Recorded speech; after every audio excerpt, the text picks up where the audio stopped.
Hello YouTube, how's everyone doing? It's Professional here. So I got a very special video for you guys today, and this is also a channel update video. I want to thank you guys for your support and helping me reach 1,096,000 subscribers. I know you guys can only see 1,090,000 on there, but that's because it updates for everyone whenever it goes 10,000 subscribers more. But on my end, I see it as 1,096,000 subscribers. So I want to thank you guys for the support. You guys are awesome, and this channel has also helped me, get through a lot of things in my life, especially being able to leave retail, which I worked in for 6 years. And this video is that video that I've been talking about for weeks on streams, where I'm going to basically talk about, my experience in retail, what I think about it, and why I don't think anybody should work in that field, at least not for long. I'll talk about some good things. I don't want the video to be completely negative, but working in retail, there's a lot of extremely negative things on there, and a lot of people think that it's this easy job, when in reality, it is a lot of bad things that you can deal with. And I want to give a thanks to my moderators that are up on the screen here. Thank you guys for helping me to moderate my stream chat. I do greatly appreciate it. And I also want to thank everybody that supported me through Patreon, a channel membership, super chat, and super thanks since the previous channel update video. They are going to be on the screen right now. So thank you guys for the support. It does mean a lot to me, and you guys help me, especially when I deal with ridiculous things like copyright, or I have a video demonetized as being non-advertiser friendly. But anyways, this video is just going to be me speaking from the heart, so I'm not going to have any edits in this video whatsoever. I'm just going to be speaking directly to you guys, just in basically one whole take.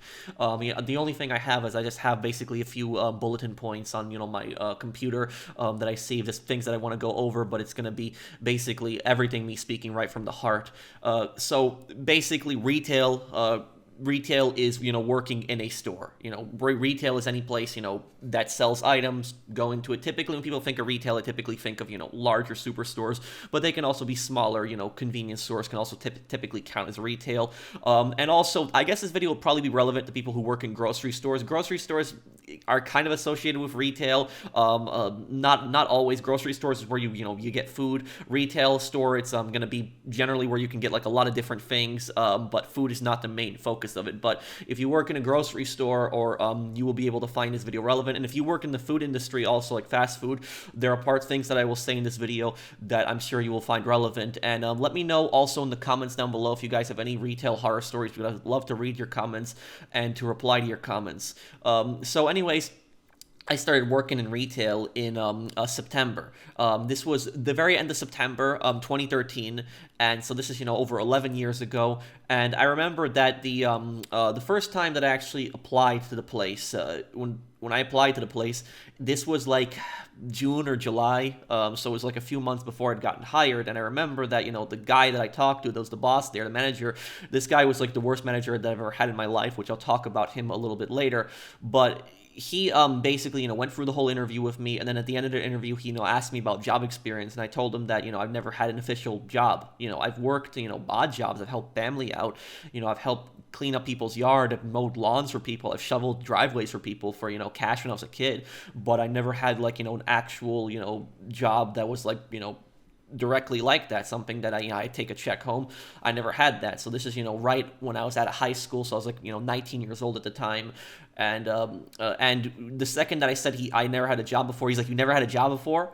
And that was just pretty much it. That was just the end of the interview. And I was a bit puzzled by that, because I was getting pissed, because the thing is though, is I had applied to numerous jobs before that had happened. I actually applied to a burger restaurant that my friend had gotten hired at, and that was like months before that. And he recommended me that I apply. I applied. I went in for the interview. I met the manager at a hotel, and I sat down for the interview with the manager and probably talked for 30 minutes, 40 minutes. I remember it was a decently long interview.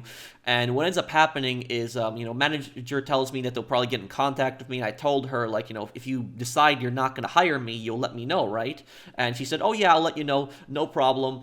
And what ends up happening is no response, nothing. Never called me back, nothing. I just find that extremely rude, some stuff like that. I just hate crap like that when many people do stuff like that to say they'll call you back, but they never do. But anyways, I actually talked to my friend who worked there, and that same manager walked up to my friend and said, "You have anybody else that has, more job experience that could apply here?" So basically, that manager was never going to hire me. After that first interview, this is a different place, the burger restaurant, the manager was never going to hire me. They were just basically trying to be nice to me in an interview, but they were never going to hire me. And that honestly pisses me off more, because I would have preferred for them to just tell me in an interview, "I don't think you're the right fit for this job. That's it. Don't waste my time. Don't get me excited, and then tell me that you're going to call me. You're going to call me afterwards." But no, that was it. I got pissed at that, and then I got pissed at that interview that I'm telling you guys, the one in retail, where the manager got pissed about job experience. And what I'm going to rant about here basically is how a lot of these places, they require so much job experience, which is like, what the hell? It's like I was applying to be, to be a cashier at a burger restaurant, and now I was applying to, be basically a store associate at a retail place, and it's like literally like it's like some fancy job for them. Like you need all this job experience for just something that's going to be simple to do. I don't get it why they were so obsessed with job experience. But then, a few months after that, September, he hired me, and I went in for the training, and he told me he's going to give me a chance. Now, the thing about this is, let's start out talking about the training. So when you go to most retail places, they're going to have you take basically a training class. And I'm going to tell you guys something about the training class. The training class is a complete waste of time, and it's a complete joke, and it's just completely stupid, the whole training class, because I had learned literally 100% of everything I had learned on the job. I did not learn at that training class. That training class, what it basically was just you sitting down there for 5 hours, and it was just them talking about how to, be nice to customers. That was just it. It was like the whole thing was like hours and hours just talking about customer service. It was just stressing good customer service. That was it, which, I know what good customer service is. And when I actually started working there, they taught me that too as well. But they didn't teach you anything about the tasks you would be doing. They didn't teach you anything about the register. They didn't teach you anything about the computers. Didn't teach you anything about the store. The only thing they basically taught you about, they gave you a little history of the company and just basically telling you about customer service for 5 hours. None of that helped me out there. It was just a waste of time. At least you get paid for the training, but that's it. You take the training, and once you take the training, you're done with it. Then you're gonna have your first shift on duty, and usually they're gonna schedule you very early as like your first shift, right when the store opens, to basically teach you some of the things. And like the first day, the first and second day that I worked there, I met this one coworker. She was nice, and she taught me to use the register. Showed me, the ins and outs of how to use the register, everything.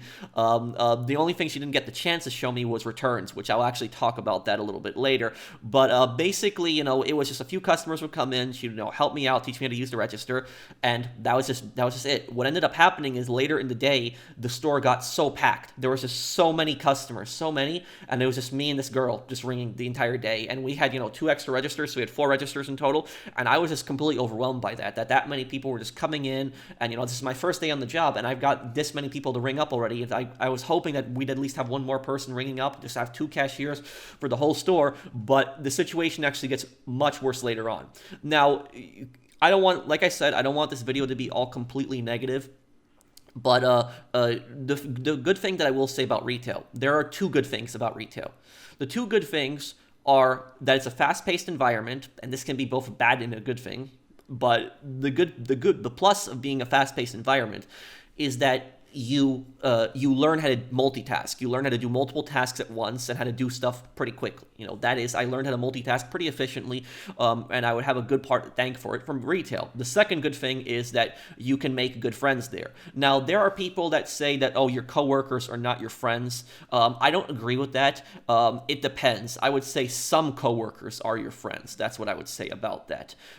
Because, like, when people say coworkers are not your friends, that's assuming that, everybody's out there to screw you over, which that's not a good attitude to go into it with. Now, there are people that obviously you cannot trust, your coworkers, like, if you're pissed off at a boss or something like that, and your boss is being a scumbag, there are people that you cannot trust, to tell them stuff like that, because they will basically snitch on you to the boss and they'll get you in trouble. But there are, other coworkers that will, like, open up to you, they'll tell you about, things that personally piss them off, they'll get to know you, they'll have your back, they will help you out when you help them out, and when you need help, they come and help you out. So there are people that I have met in retail that I still consider friends, and I actually still have some of their phone numbers. So I still actually occasionally text some of the people that I worked with in retail. I don't really hang out with much of them, but we're still on a friendly basis. There are other people that I literally have no contact with, that I'm not on a friendly basis with. Some other really rude and nasty coworkers and supervisors that I met over the years. But basically, there are a few coworkers that I still talk to. They'll probably actually end up watching this video.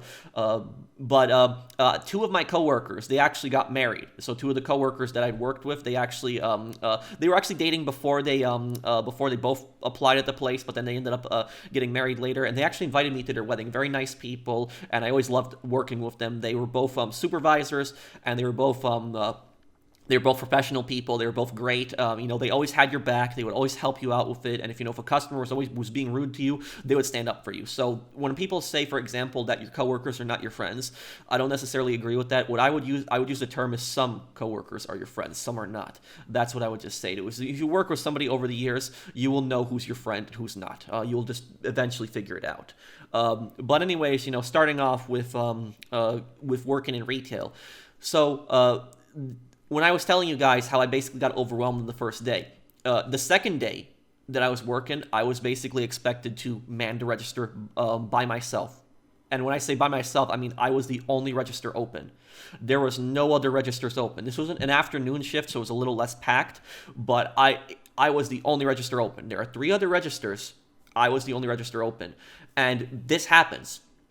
Places are constantly short-staffed, which I'll talk about the short-staffing a little bit later. It's a little point that I want to talk about later on. But that's ridiculous, is that you got a new guy that's working on his second day in the job, and you leave him by himself, basically on the register, when he's packs and packs of people are just constantly coming in. And you have a phone which you can basically, go on the intercom and you can call people up and you can tell them, I need help, I need backup. But the thing about that is that gets frustrating, because what happens is the line already starts building up, and you call your coworker, I need backup. They come all the way across the store, help you out, and then just a few minutes later, a line builds up again, and they have to drop what they're doing, and they have to keep coming back. Wouldn't it make much more sense to instead have, 2 coworkers, 2 people, at least minimal on registers? But the fact is that they just leave one guy up on the register by himself, and there's a lot of places like this. And I realized just how cheap and greedy these companies are, because I was aware of corporate greed when I was 19, don't get me wrong, but when I was working in retail, that really opened my eyes to it, because what happens is one of my coworkers, remember, he wasn't like a supervisor, but he was a bit rude at times. He comes up to the register on that second day, and he basically puts the vacuum, like, right in front of the register, and he's like, here's a vacuum, Pat. And I said to him, are you gonna use the register? Are you gonna ring while I vacuum? And he just basically points at me and says, no, you're going to use the register and you're gonna vacuum. Like, what? It's like, I'm already getting overwhelmed with customers, constantly coming up here. And now you expect me to basically get out here. I have to vacuum the entire front of the store. So the entire front of the store, I have to go down 6 or 7 aisles, vacuuming all of those, and I gotta keep constantly on the lookout for people on the register. And the thing about this is, when you're vacuuming and you get distracted, the vacuum, the noise of it, you don't hear people that are up at the register, and a line starts building up and they get pissed. And so you gotta vacuum a little bit, you gotta run back to the register, ring a few people up, and then what you do is you get out of the register, run back to the vacuum. The second you get back to the vacuum, you vacuum for less than 10 seconds, and you see a line starts building up and you start running back and forth. Wouldn't it just be much more productive, and wouldn't it make much more sense if you just had literally one guy on the register and one guy vacuuming? Then if you're going to be that cheap and you don't even want to have 2 people ringing, then wouldn't it at least make more sense to at least have one guy on register without him moving at all, just so he can have a steady flow of customers, keep ringing people up, and then have that person that's vacuuming? Isn't that much more effective? But it's just, the way these companies basically look at it is they basically think, we can have one guy do the job of 4 people. That's the way these companies think. They're like, why should we have a guy ringing and a guy doing vacuuming when we can have one guy doing both? And we can schedule one less person on that and save on hours. That is basically the entire corporate mindset. And another thing I'll tell you about the corporate mindset here is, and this is a problem also, is this is a thing that I will say is part of also American culture. Now, I love my country. I love the United States. There's not anywhere else that I would would want to live other than the United States. I'm not hating on any other country. I'm just saying that I just love my country here, and I could not imagine myself moving to any other country. But anyways, what I'm getting at here is one thing that I really hate about American culture, one thing that I really don't like, is I don't like that this ties directly into the retail business, is if you are a foreigner, if you are not an American, and, if you're from Europe, for example, if you have ever visited America and you've walked into a store, have you noticed anything different about the stores in America compared to most European stores? The difference is very obvious. It's that cashiers don't sit. That's right. And the thing is, though, is when I tell a lot of my, non-American viewers about this, they're very surprised about this on streams. They had no idea that this was a thing. But yes, in pretty much all 50 states in America, cashiers largely don't sit. There are a few companies, maybe not a lot, that let their cashiers sit maybe on a stool, but the vast majority of companies do not let their workers sit. And you're probably thinking, why don't they let their workers sit? The reason they don't let their workers sit is because in American culture, it is actually seen as a form of laziness. If you are at the register and you are sitting down, it is seen as a form of laziness. That's just the way it is in American culture. I can't explain it. I know it's stupid for people that are saying that's dumb, professional. I know it's dumb, but that's the way it is. It's just corporate looks at that and they basically think that that's laziness, which you can do your entire job sitting down.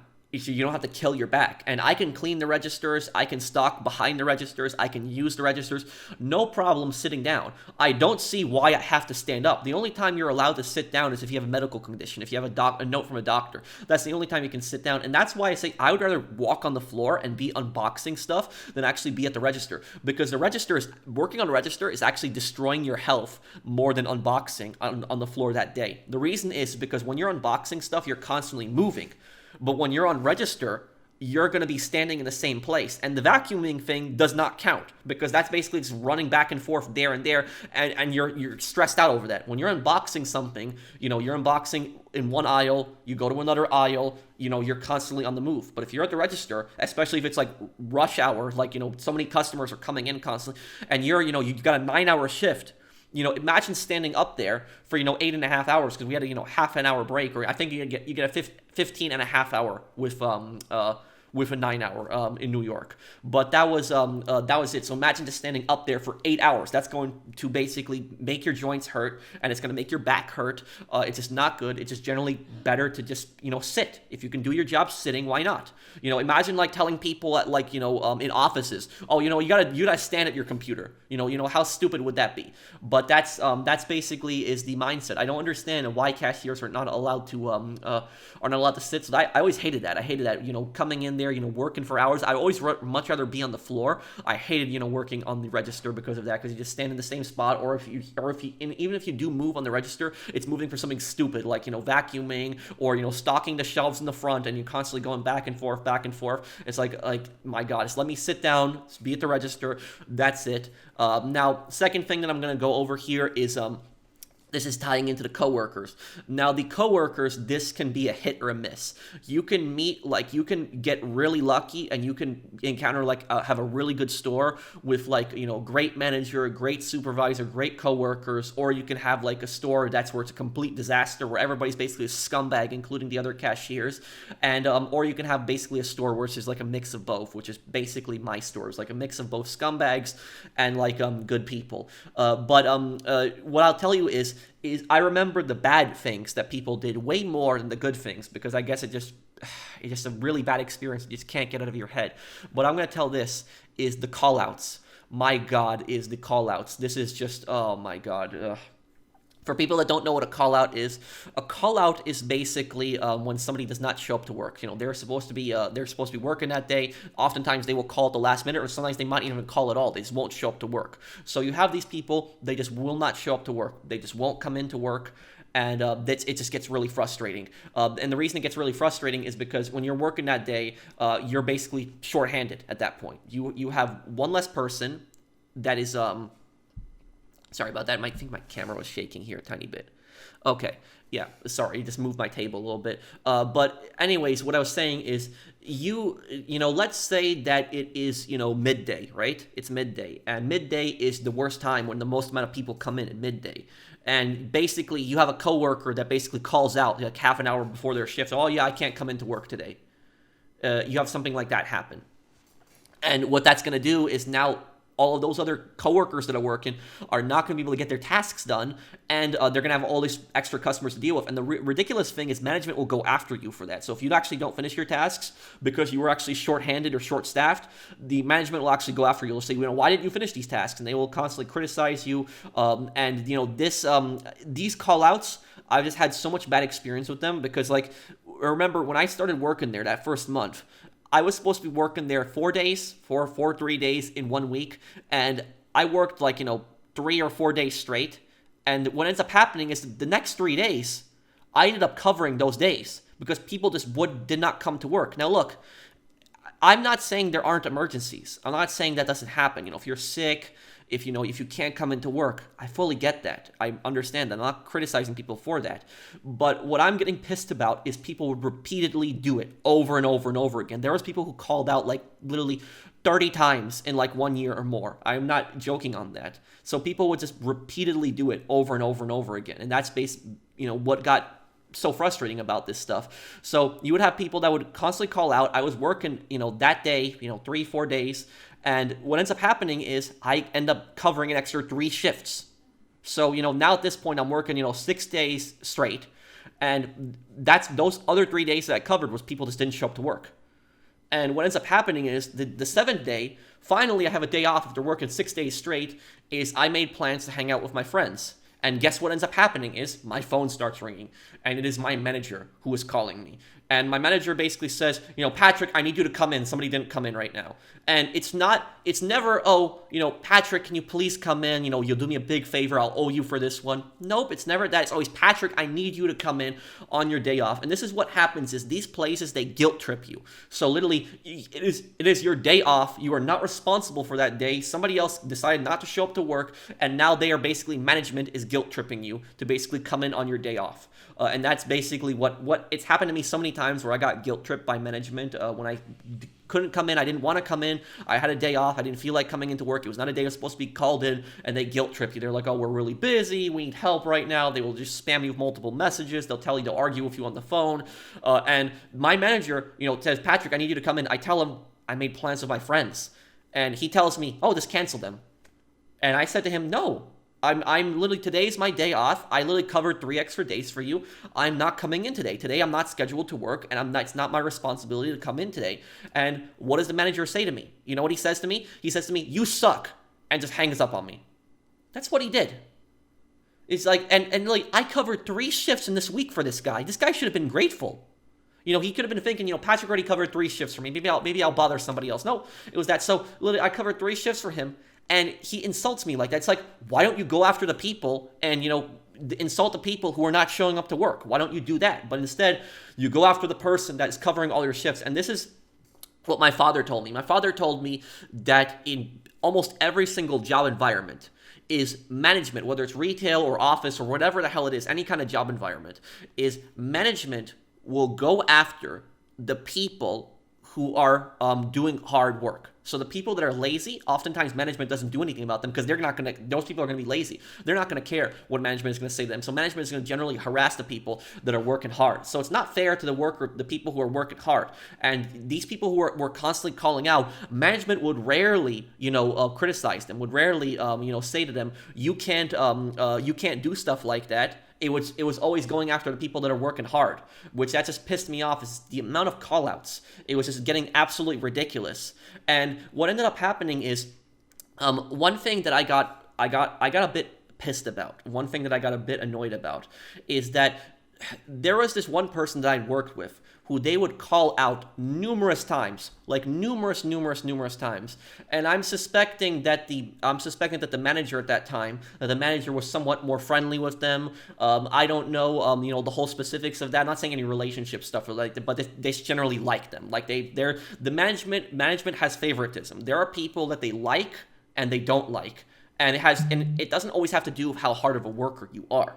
So there are people that will get, better work, get easier jobs to do at work. It won't always be divided up equally. And there are people who will be basically thrown more. And so what ends up happening is there's this one coworker of mine who they called out so many times. It was ridiculous. And what would happen is I would have the manager basically, call me, text me, and I would cover so many shifts on just days off. And I know what people are going to tell me in the comments. They're going to tell me, professional, you shouldn't have done that. You shouldn't have agreed to it. I know. I should not have agreed to it. I understand that now. I am, a changed person. But back then, I didn't know how to tell people no. And so people would always take advantage of me. I didn't know how to tell them no. And I would constantly get guilt tripped to basically come in on my day off. I should not have even answered the phone. I should not have even replied. And I basically say, I don't answer the phone when I am not working. But basically, there was this one coworker that I had. They would constantly call out over and over and over again. And I would get guilt tripped to come in on my days off to cover their shift. Now, what ended up happening is one day it happened again. And this is, numerous times. And I told the manager, I want to talk to you before I start my shift. I'll come in a little earlier, but I want to talk to you. But the shift that I was supposed to cover for the person. And the manager says, okay, what is it about? I said, I want to talk to you in person when I get to the office. And I talked to the manager, and I basically say to the manager, this isn't fair to me. I have days off. There are days that I am not supposed to be working here. And, I'm constantly getting called. I'm constantly getting texted. And I basically said to him, is there some kind of punishment?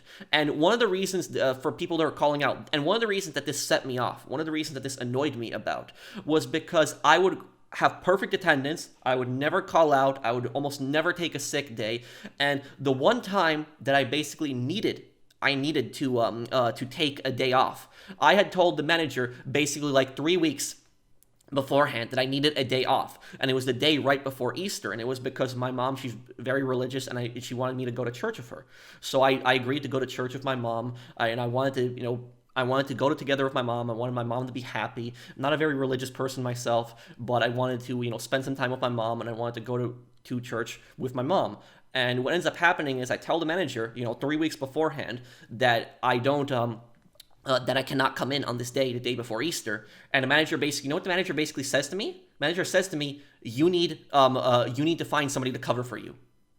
And I was calling numerous people, texting, calling numerous people like, can you cover for me? No. And a few of these people were people that I had basically, covered multiple shifts for. I could not believe it that in 3 weeks, I could not find one person, I could not find literally one person to cover my shift, not one. And that just annoyed me because the manager would always be the one who would be calling up people and saying, oh, this person didn't come into work. Can you come in today, Patrick? Stuff like that. So I'm thinking why don't you do that for me instead? Why don't you call up people for me as the manager and tell people like, Patrick can't come in today. Can you come in or can't come in 3 weeks from now? So that annoyed me a bit that the manager was just constantly, calling people, texting people for people that weren't showing up. But when I needed it 3 weeks beforehand, he's telling you need to find somebody to cover for you. And I didn't find anyone to cover for me. 3 weeks had passed, and I had ended up working that day, and the store was pretty much, dead. There was nobody working there was nobody coming in the store that day. It was, pretty much, it was pretty much empty at that point. It was the late afternoon. Nobody was coming in, and I had told the supervisor. I told the supervisor that I want to go right now. Can I leave? I already finished all my tasks. I was not the one ringing. I had done everything. The store is empty. And, the supervisor gets in a little bit of an argument with me. And I know it wasn't her fault, for me being there that day. I tried to, tell the manager 3 weeks beforehand, but she's basically telling me that, oh, you can't just leave like this. And I told her, listen, I finished all my tasks, did everything that I had to do. There's nothing else left for me. The store is empty. You guys will be fine if I go right now. Is it fine if I leave? And then they say, okay, fine, you can leave. Now, I had a friend of mine who was actually working there with me.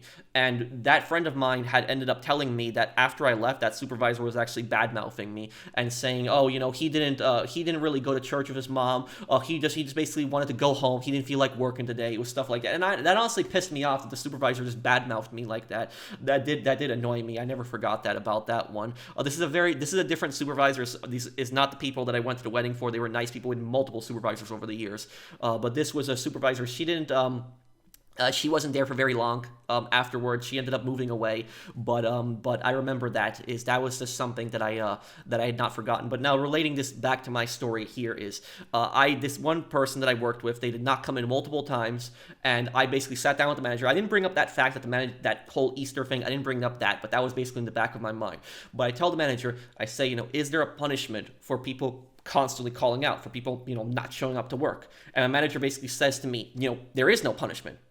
Can't you write them up? Can't you give them some kind of warning? And I say to and I didn't say that to him, like, can't you write them up? But I basically said, like, why? Why aren't you going to do something about it? And you know what the manager does? The manager gets extremely defensive, and he says to me, well, what do you want me to do, Patrick? Fire them? And I said to him, no, I don't want you to fire anyone. I don't want that to happen. But can you just tell them that they can't do stuff like this? They can't, like, call up, 30 minutes or 1 hour beforehand and just say, I can't come into work. And this is multiple times. Like, I get it. Emergencies happen. I get it. But when this same person is doing this over and over and over and over again, it's ridiculous. The manager starts telling me, oh, this person has responsibilities. They go to college also.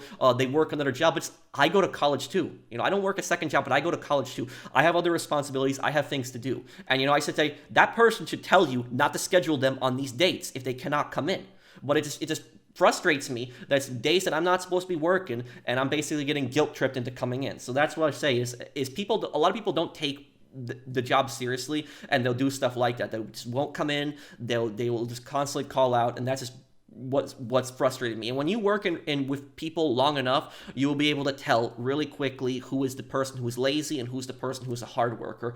But that's just it. I had just some bad experiences with that, and I never forgotten that. Now, let's move on to the next thing. The next thing that I want to talk about here is the short staffing. How staff is constantly short.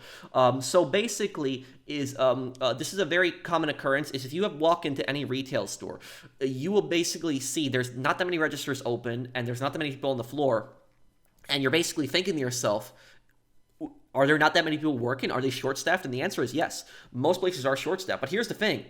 These companies will always say, oh, we don't have enough hours. We don't have enough hours. That's always what the management says. We don't have enough hours. No.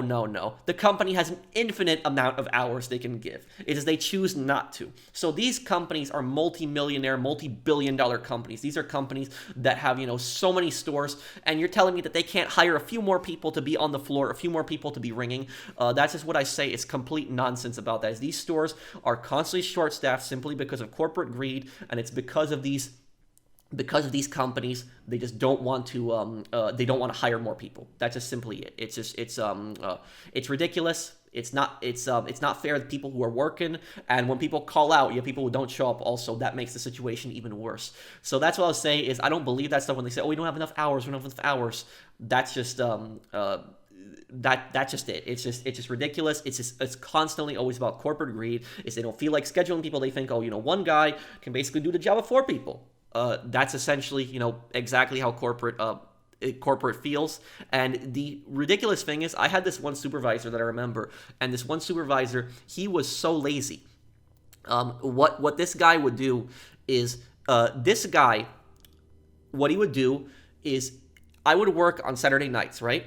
And when I was working on Saturday nights, I was in charge of sale signs. Now, sale signs, I was pretty much the best at the place. I'm not trying to show off or anything, but I knew the aisles really well, and I could just basically go down the aisles. I could do, over 1,000 signs in just one night. I could do that. I could do the entire store signs, all the sales, all of that, all those little tags on each. I could do that in just one day. I was pretty quick with that. And so they had me doing signs every single, Saturday typically. But I had this one supervisor, and what this one supervisor would do is he would intentionally try to sabotage me.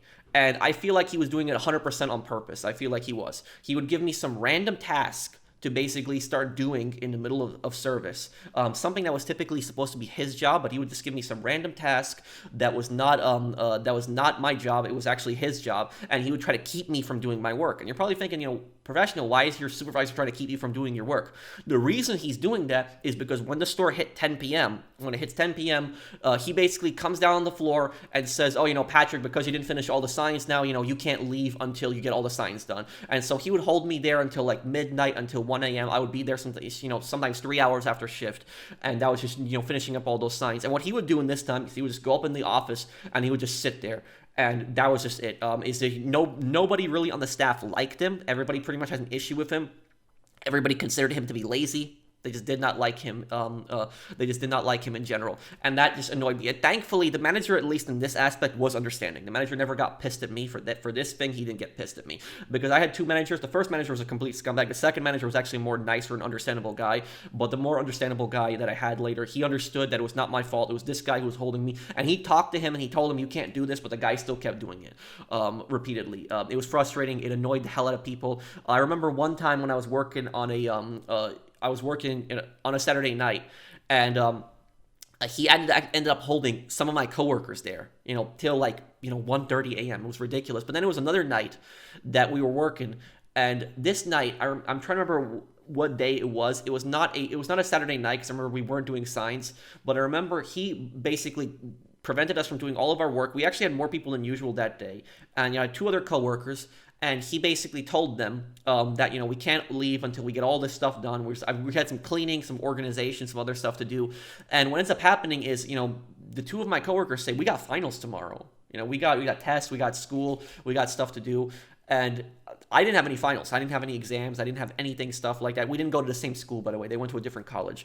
But anyways, about this is what ends up happening is the two of my coworkers, we were working for maybe like half an hour more. The guy goes up to the office, sits there again, is not really doing much. And at that same time I told both of my coworkers, I told them, you know what, guys, why don't you guys both go home? I'll take care of it for you. These two coworkers, I knew them well. They were really nice people. They had good hearts. They were not scummy people at all. They never did that call out garbage. They always had my back. And so these two coworkers, I basically told them, you guys go, go home. I'll take care of it. And then that guy, came down like half an hour later. He's like, where are they? I told them that they can go. I take care of their work. And he got a bit pissed, but I said, I'll take care of it. Okay, I'll finish everything tonight. And he just went right back to the office. And that's the thing is, a lot of these supervisors and these managers, they would just sit up in the office. I know they're doing some stuff up there, but I'd rather sit in the office the entire day than do stuff like that and do like sales signs or be on the cash register. But I was working with that exact same supervisor once, and the manager basically put me and him on one shift just together. And this was in the afternoon. It was just us from like 3 to 10. It was just me and that lazy supervisor. It was just us. And you can imagine that the lines were just enormous. I've never seen lines like that. This guy was not coming down from the office. He was not helping me up. I had to take care of a lot of it. And you know what I was doing is I started multitasking. So I would actually have two registers open. So I would have one register open, and then I would be ringing on the other register. And I would be basically ringing up one customer, and then when that customer was basically, I told them insert the card, do your payment when they're swiping their card and everything like that. And then in the meantime, I would start up the other register, and I'll tell that person while that person's payment is processing, another person, come over here, I'll ring you up, and basically going back and forth between registers. And that's how I was able to cut down those lines really quickly. Is I learned how to multitask on the register. I learned how to do that. But here's the thing is, management actually got pissed at me. They said, you're not supposed to do that. You're not supposed to, use two registers. Well, if I'm not supposed to do that, then hire more people to help me. It's like you're getting pissed at me for running two registers at once, but I have to because this line is getting built up. And these customers, what I'll say about them is these customers can be really unreasonable at times because when there's like a really big line and the line starts building up, 95% of the time when the customers get pissed, they don't get pissed at the manager. They get pissed at you, me. So whoever is ringing, they act like it's your fault that there's not enough people online. They're like, get more people. What are you doing? Why are you so slow? It's like, do you not see that there's like so many people online? That's what I say. These customers are just rude and unreasonable. And this leads me to talking specifically about them, about these customers.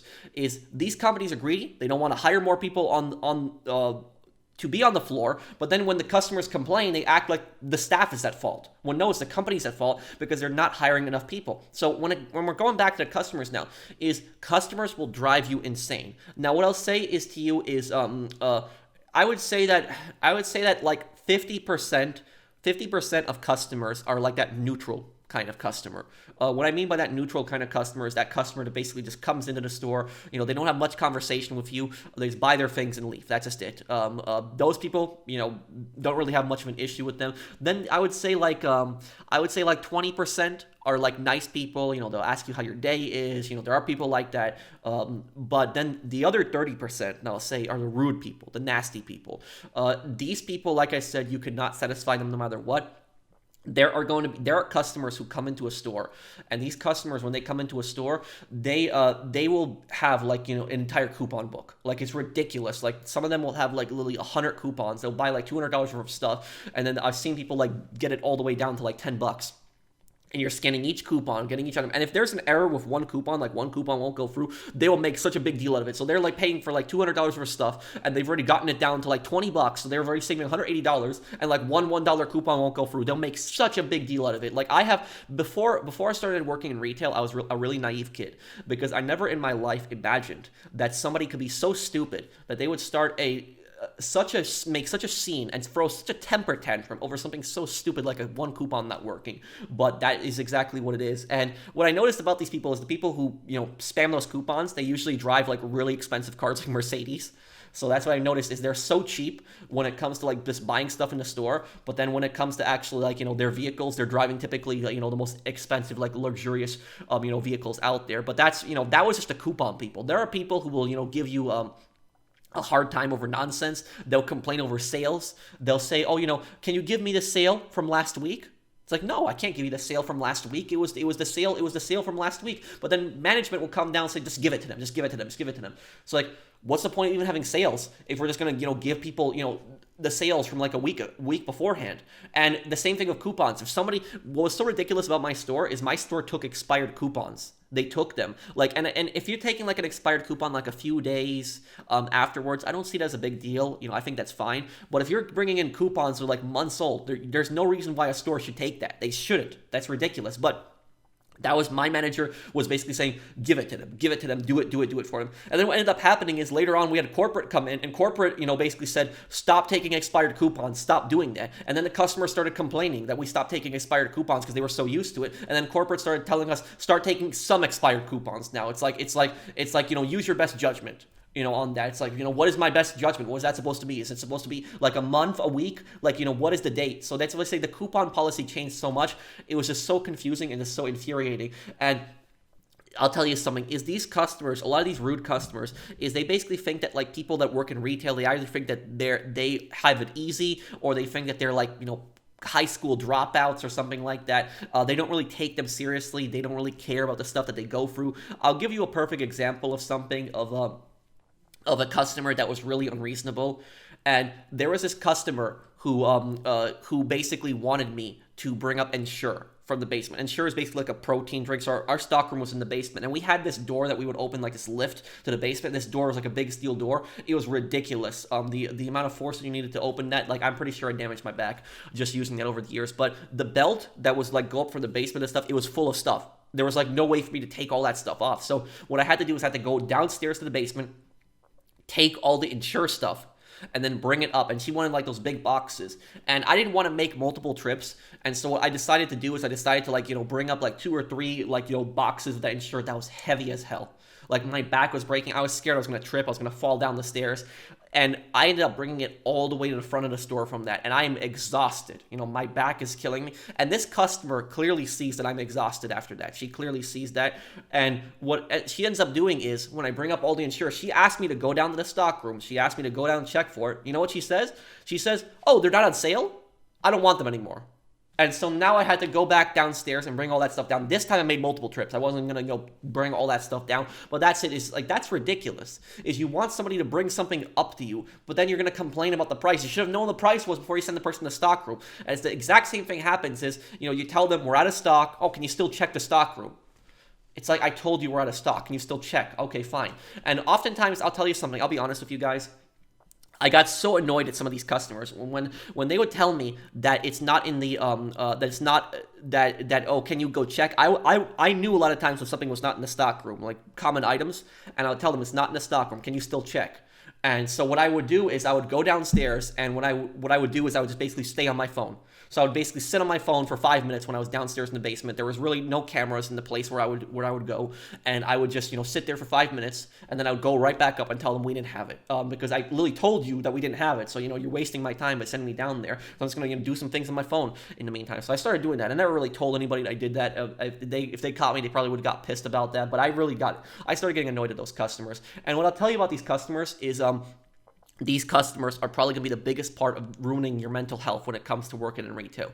They will just completely damage it, because even, I'll tell you something, is even if you are the nicest person in the universe, if you are the nicest, most compassionate, understanding person in the universe, you will still have a customer curse you out in retail. It'll still happen. It does not matter how nice you are. It is eventually going to happen. You are going to have some person curse you out. It's just going to happen. So that's happening. I've encountered people who have cursed me out for things that have been completely out of my control.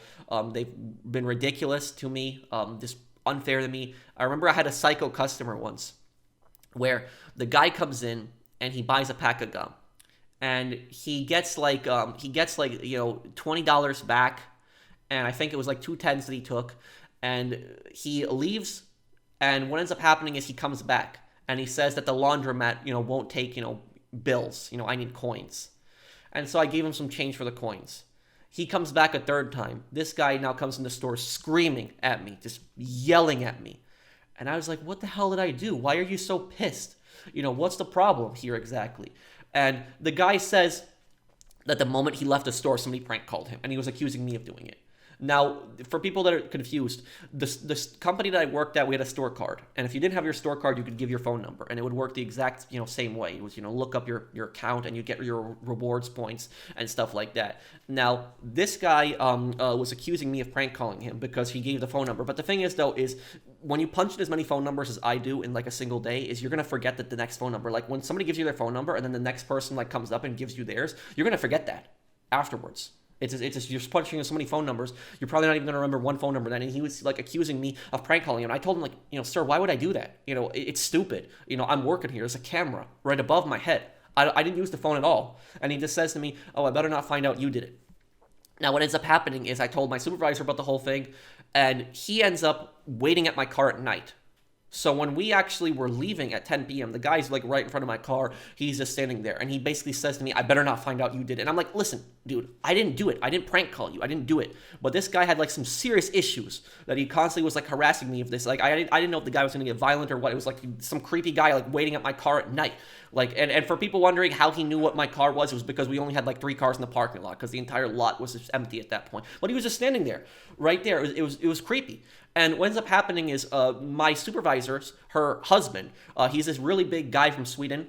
He comes in and he basically gets in between me and the customer. I wasn't going to punch the customer or anything like that, but the customer was basically getting close to my face. And so he gets in between me and the customer and he just says, Patrick, just go home. Go home. Just, that's it. And I got in my car and I left. And I don't know, how that ended. I know there was no fight, so he didn't end up hurting him. But I never saw that guy again. But that was just it. But, thank you to that guy for, standing up for me. But that was just a ridiculous thing. It was a, psycho customer. So it's like these customers, they will just destroy your health, your mental health. And there are like, some psycho customers, nasty customers, everything that you can imagine. And I'll tell you this, the last month that I started working there, I knew I was going to quit. I worked there for 6 years, for people wondering. The last month that I was working there, I knew at that point that I was going to quit. I just knew it. And what happened is when customers were pissed at me, when they were complaining to me if they stopped me in the aisle, and because what would happen is people were so rude that if you're in the middle of helping somebody, customers a lot of times don't care. They will interrupt you when you're in the middle of helping somebody, like help me now. Even when you tell them I'll help you in a moment, no, help me now.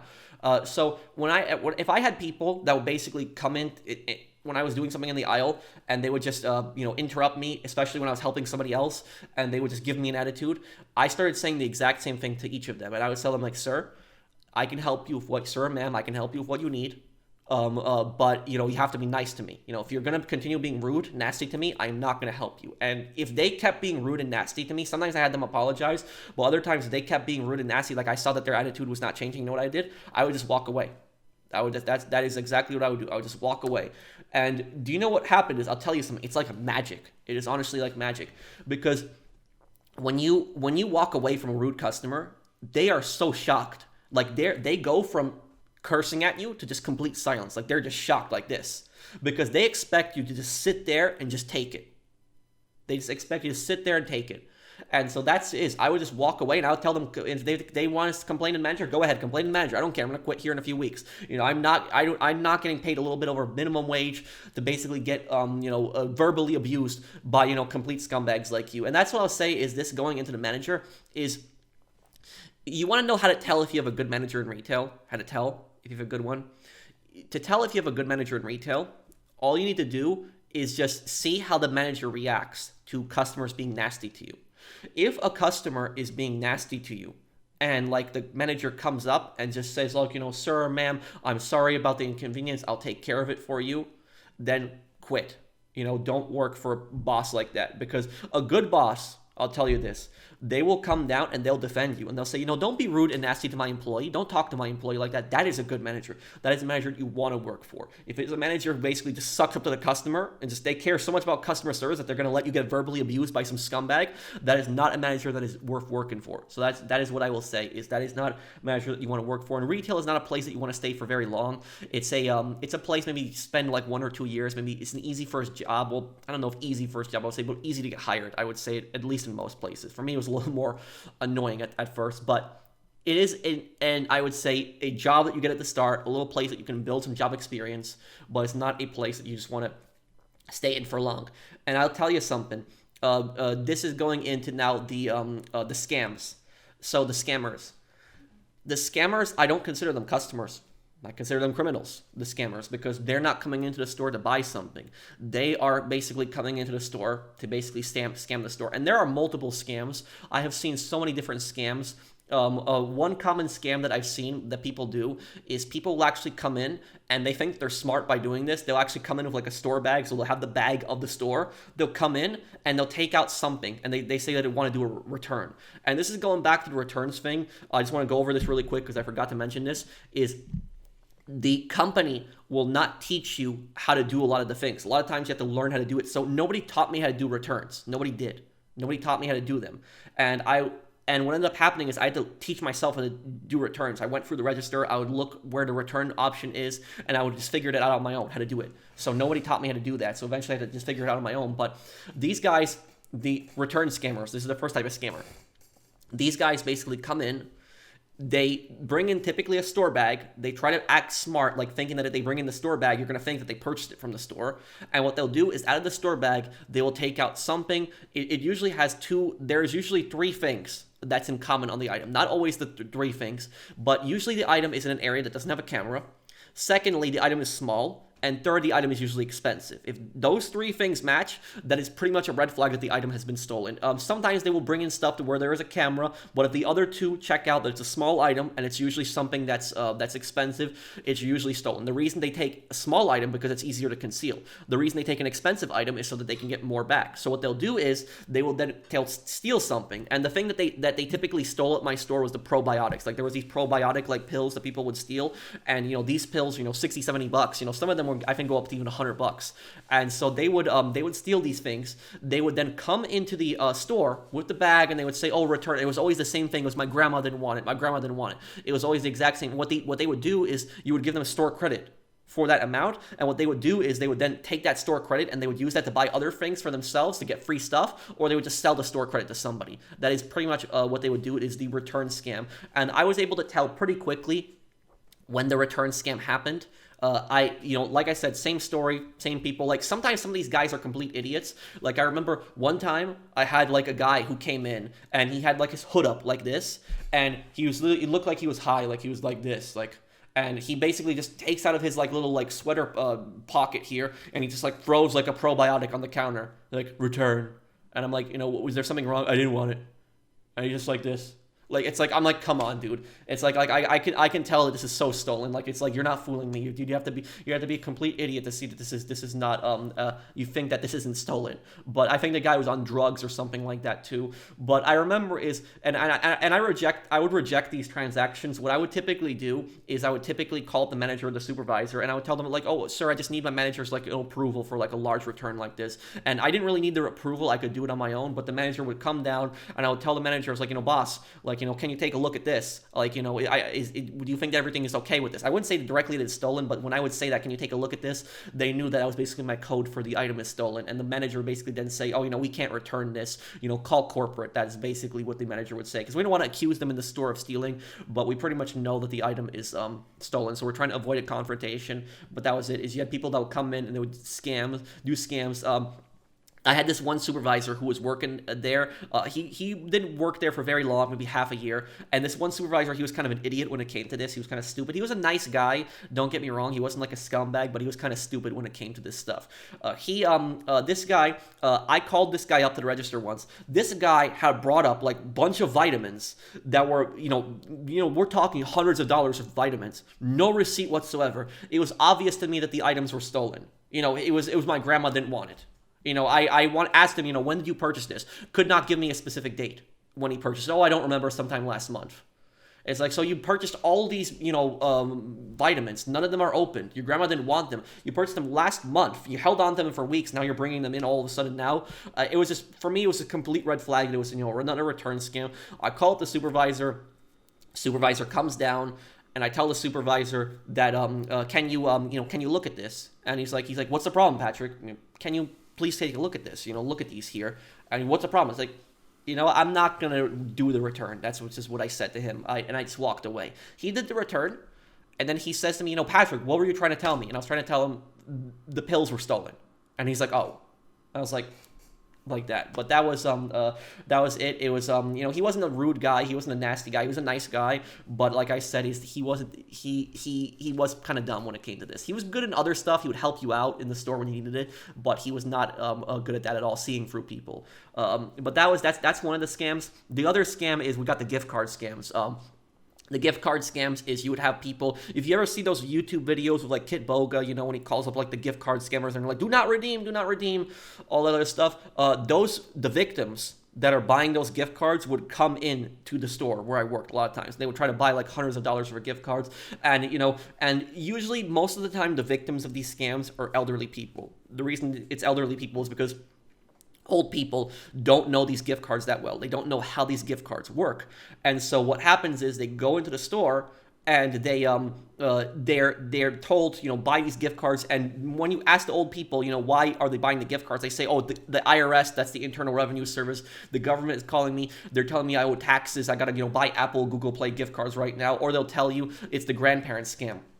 The grandparents scam is when they basically the scammers, what they will do is they will say to the victim that your grandson or your granddaughter is in jail right now. We're the police. And, if you want to get them out of jail, you got to go to the store and buy Google Play gift cards. And so a lot of these grandparents, their heart's in the right place, but they just don't know a lot of this stuff. And so their grandparent instinct comes in. They have to protect their grandchild. And so they're running to the store to, to buy these gift cards. One of my coworkers, I remember, was telling an old guy about this. He was saying, my grandchild is in jail. I got to get them out now. And we're like telling him, like, it's a scam. It's a scam. Your grandchild is fine. They are not in jail. It's a scam. It's like, mind your own business. He's saying, mind your own business. It's my money. I want to spend my money on this. And so he ends up spending his money on it. He leaves the store. He comes back to the store maybe like an hour and a half later, and he says, is there any way to get a return on those gift cards? No, we can't. We can't return them. We didn't tell him, we warned him, but there's no way for us to return it. Once, the gift cards, activated, that's it. It's done. There's no way for us to refund the money, to, remove the money from the gift card. And, his best bet at that point is to call Google. That's his best bet, is or getting contact with Google support. But he was pretty much screwed. He was out of the money. I don't remember how much he spent. I think it was $500 minimum. But I don't remember the exact amount. I was not the person who rang him up, but when a customer is demanding something to be rung up, you can't really reject that. Even if, at least, I don't know, maybe you can reject it, but my coworker, she was telling him that, it's a scam, but he didn't listen, and, he got scammed. It just happened. He got pissed and he walked out of the store. He didn't complain anything to us, but that's that scam. So that's the first two scams. It's the return scam. There's the gift card scam. And the third scam is basically the stolen credit card scam. And this one, the stolen credit card scam, is oftentimes you can tell when the credit card is stolen. But here's the thing: is the credit card scammers, they are a lot more intelligent than the return scammers, because I'm telling you, I've seen con artists like literally con artists that dress up in like suits, like they dress up like fancy stuff like that. So this isn't like, this isn't just like some, dumb, thug that's coming in and like, trying to do like they're trying to do like some return like on an item that they stolen. These guys are a lot more, creative, and they're just a lot more smart. These guys, I would say, they're probably more dangerous, because these guys are a lot more smarter in how they go about their crimes. So you're not going to expect somebody like this to basically scam you. They're what I notice about these guys is these guys are very talkative. They will basically try to keep you talking constantly, these con artists. And the reason they're going to keep you constantly talking, they're going to, they'll ask you things like, oh, how's your day going? You're working very long here, stuff like that. I wish you well. And if they're just being like overly nice to you, they're just trying to constantly keep you in the talking so that you will do the transaction for them. That's basically what it is. They're bringing in a stolen credit card. Now, how they got that credit card, I don't know. I don't think it's always that they mugged the person. I think that oftentimes the person left their credit card somewhere and they took their credit card. Like maybe they pickpocketed them. Maybe the person like left their purse in like a bench for a moment and they took their purse, something like that. But these guys, like I said, the con artists, they come in with suits. They're very talkative. They will constantly try to keep you talking, and they're very nice, extremely more nice than anyone else that you can meet. And what they will do is they will be buying the vanilla gift cards, oftentimes vanilla gift cards, the MasterCard gift cards, stuff like that. So they'll be buying like the prepaid other gift cards. I think that it's harder for them to do that now. I think that the vanilla thing, I think they cracked down on that more. But when I was working this is like more than 10 years ago. That's because I was working I worked 2013 to 2019. So that was what they were typically going for. Is they were going for those. And what happens is, how can you tell that the credit card is stolen? How do you know? How do you know that the person isn't scamming? What happens is, when I see somebody buying like $2,000 worth of vanilla gift cards, that immediately raises a red flag for me. And what these people will do is, the con artists, they'll also bring up an envelope, and the envelope that they'll bring up is they'll bring up a wedding card, because the store would also sell like wedding cards, and then it'd be like, oh, it's for my friend's wedding, stuff like that. And I would just say to them one simple thing. I would say to them, oh, can I see your ID? And they say, oh, why do you need to see my ID? And I say, I just need to match it with the card. And that is the easiest way to tell if the thing is stolen. Because think about this. Is somebody in a suit really going to go to a store and buy $2,000 worth of gift cards on a credit card that doesn't even have their name? I mean, it is possible a family member gave it to them, but it's like I said, most of the time it is going to be a con artist. It is going to be some kind of scammer. That's basically what it is. And most of the time, what they would do is, sometimes they would the rare occurrence is they would show me their their license, and they would show me their license, and they would show me the credit card, and I would look at it and I was like, this is not you. It's like a woman's name. Oh, it's my wife. Or something like that.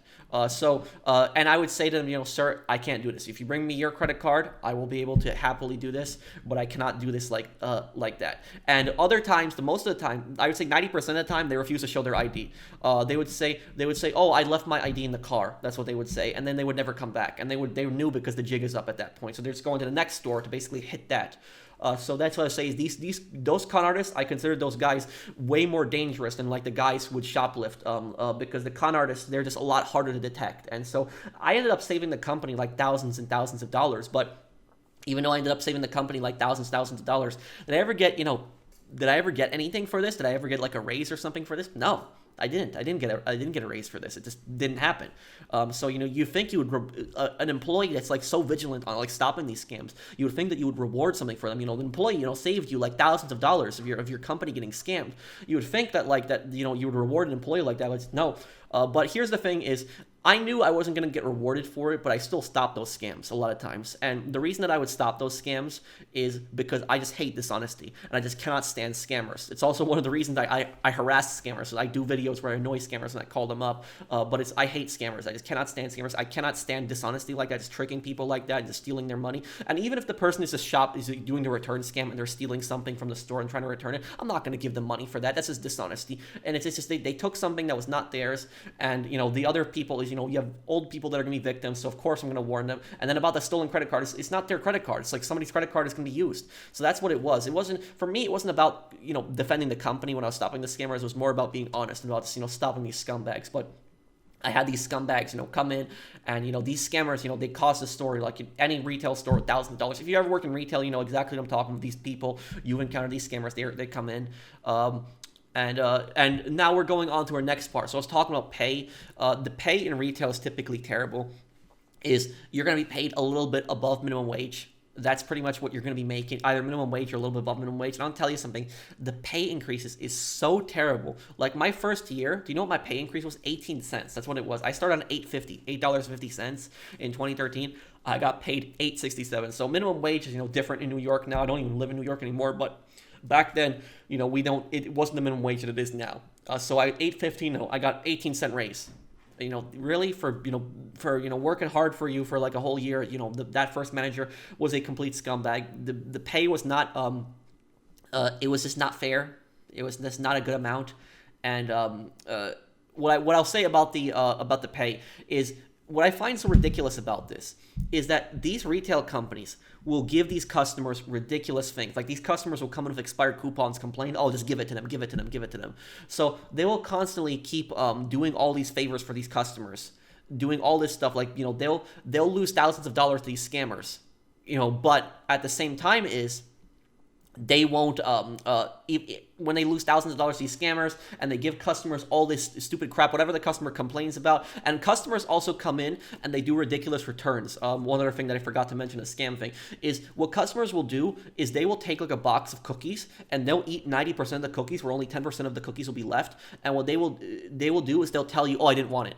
They tasted bad. They were bad. It's like, well, why didn't you eat 90% of the cookies? And we had to take the return. We were ordered to take the return. And what I remember, what they would do is customers would take the Crest white strips, those things for your teeth that are like really expensive, and they would use 90% of them, and they would have like a little bit left in the box, and they would say, oh, they weren't working for me.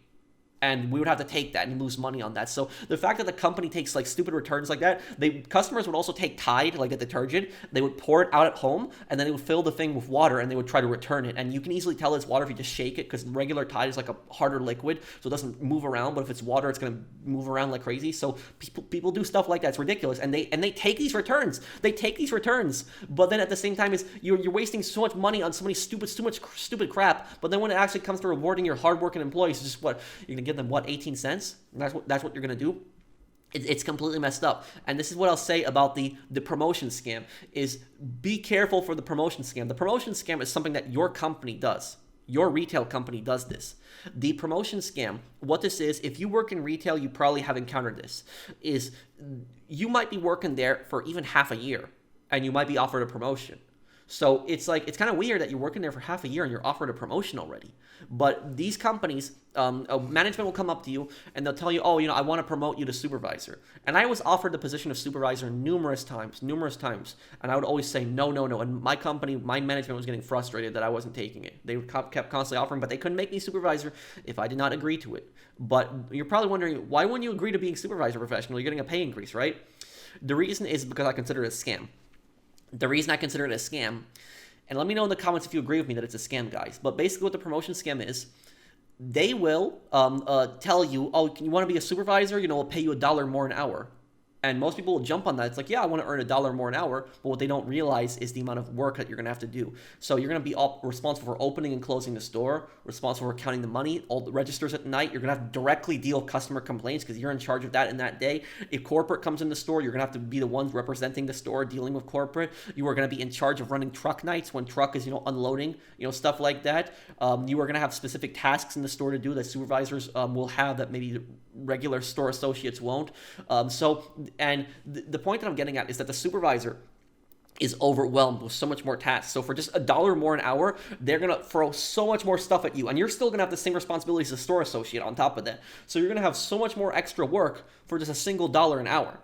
And that, what I'll say about that is, that's a scam. I consider it. If you want to give me all these extra tasks, I want a minimum $5 extra an hour. I'm not going to be supervisor for this extra $1 an hour. I'd rather be a, regular store associate and not to worry about all that extra crap.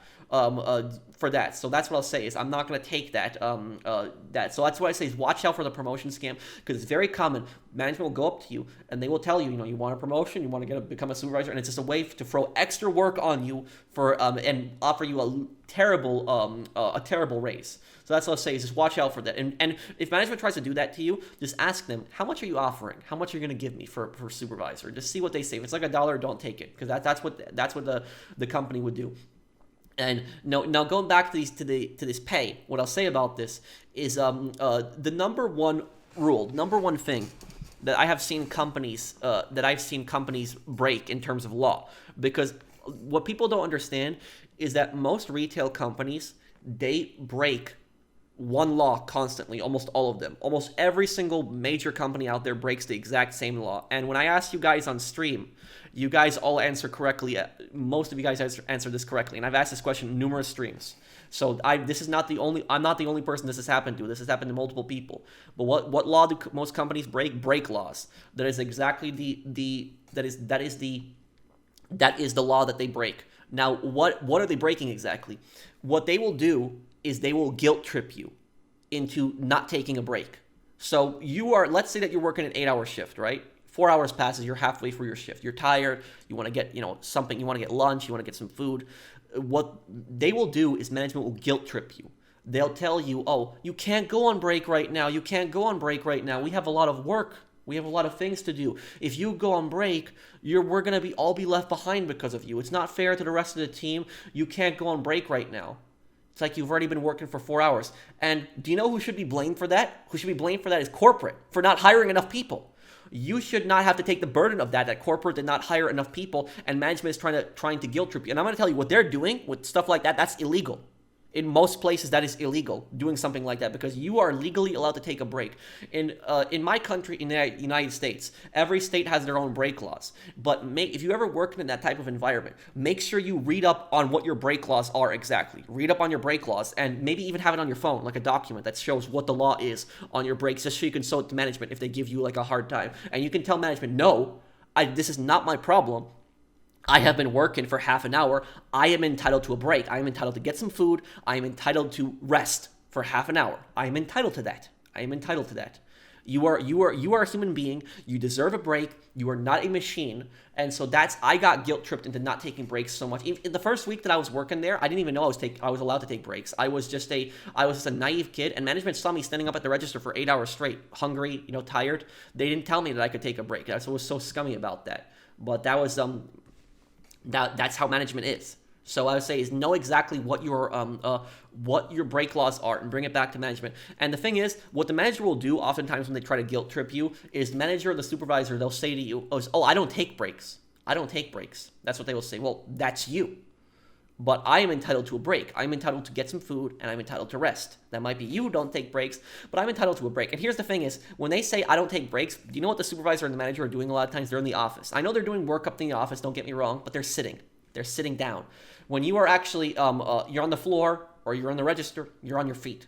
You're going to be more tired than them. So they can eat while they're doing, so they can do their work in the office, and they can eat while they're doing work in the office. But but I can't, eat my lunch at the register. I'm not allowed to do that. So, and I have to stand up also at the same time. So just tell your manager that I'm entitled to a break. Know what the break laws are. It's like and threaten to report them to the labor board or whatever government agency you have that's in charge of labor for you. Because they can't do stuff like that. They'll guilt trip you into breaks, and that's ridiculous. And this leads me basically to truck nights. Truck nights are, nights, we only had this once a week. We didn't have this multiple times a week, thankfully, but truck nights were basically when trucks would come in. Trucks would come in, and they would basically make the overnight, delivery. Once a week, and you would be working there from 10 p.m., oftentimes until 7 a.m. when the store opens. So you would be there, all night, and the only plus side of this is you don't deal with any customers. That is the only plus side of this, that you don't deal with any customers.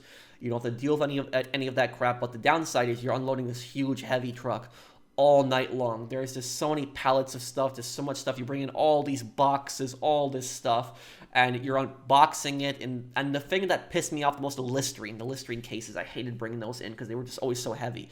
But you would bring all this stuff in, you would unbox it, you would put it all on the shelf, and then you were responsible for taking all the garbage out, and then any overstock that you would basically send downstairs. And you basically send it to the stockroom and you would organize it. And here's the thing. Sometimes these trucks were so big, they were so massive, that we didn't even have time to finish everything. So the store would be open and we would still have, boxes on the floor, toast, and the customers would be complaining like it was somehow our fault, but it was the company's fault because you did not have enough people on shift. You just did not have enough people on shift. That was just, if you had our truck nights, if we had 2 or 3 more people on shift, we could have easily done them. And the thing that annoyed me about truck nights is that people who worked overnight did not get paid more. They didn't. The only time I know people got paid overnight more at my company was when there were some stores that were 24 hours. Mine was not a 24-hour store, but the stores that were 24 hours, the employees there, they would get paid a little bit more for working at night. But my store, we didn't get paid working at night, and I didn't feel that was fair because I'm typically a night person. I would actually prefer working at night, but unloading this huge heavy truck all night long, even if it's the dead of winter, you're gonna be sweating because of all this heavy lifting that you're doing all night long. And that's just the insane late hours too. At the same time, is I tried to talk to the manager, and I talked to a few of my coworkers, and we all felt the same way. And we weren't allowed to have a union, by the way. We weren't allowed to have that. If you had a union, you get fired immediately.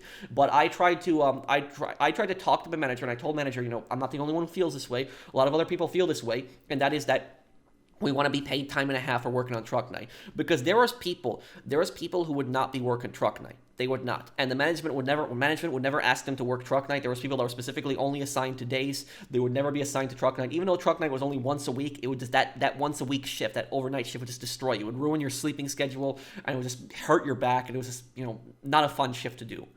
And so I would try to talk to the manager, and I would tell the manager, listen, can you get us time and a half, because it's not fair. I'm not downplaying the work that people have to do in the day, but it's not fair. Somebody who's working in the daytime, maybe they're under register, maybe unboxing a few things in the daytime. They're not as exhausted as we are, and they're not unloading all these crates that we are unloading.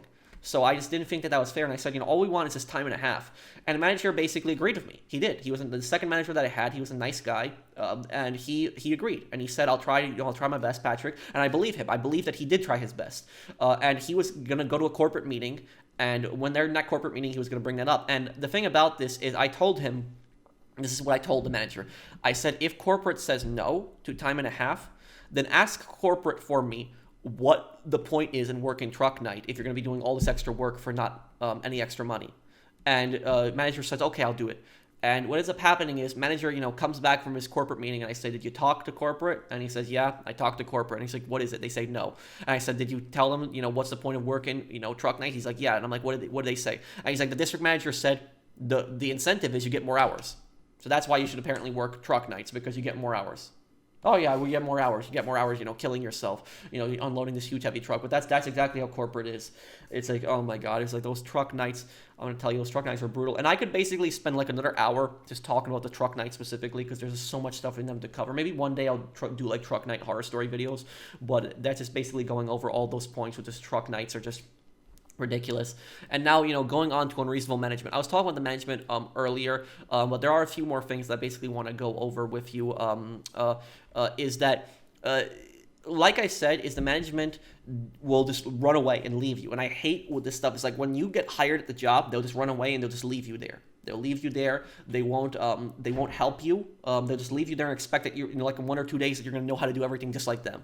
But no, I hate that. I hated that when I basically was a new worker, and they would just run to the back of the store and they would just leave me on the register at the front myself. I really did not like that. And I'll tell you something. We had a photo machine where we would be able to do photos for customers. They came in, they could do it off their phones, stuff like that. Now the photo machine, I asked the management several times, can you please teach me how to use the photo machine?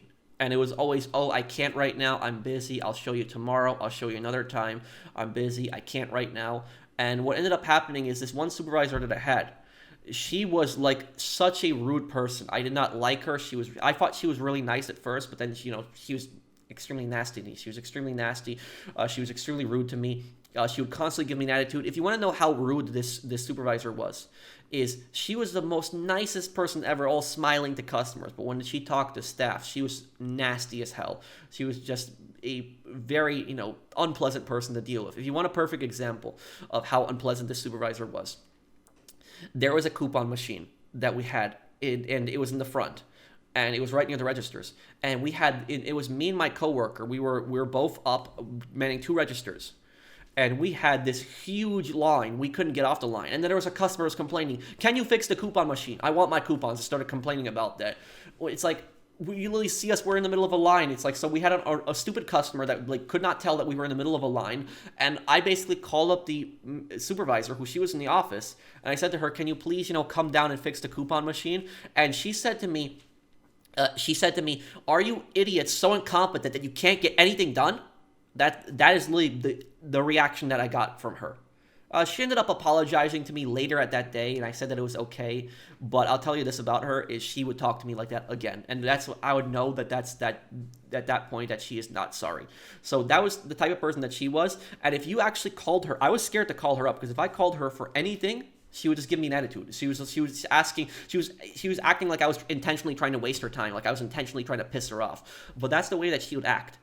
And I was just personally scared to call her. And now going back to this photo machine story. The photo machine. I asked several times to learn how to do it. And a customer needed help with the photo machine. And it's been months since I've been working. And I called up that same supervisor and said, "Customer needs help with the photo machine." And she says, "Can't you do it?" And I say, "No, I don't know how to use the photo machine." And she says, "You've been working here for months and you don't know how to use the photo machine?"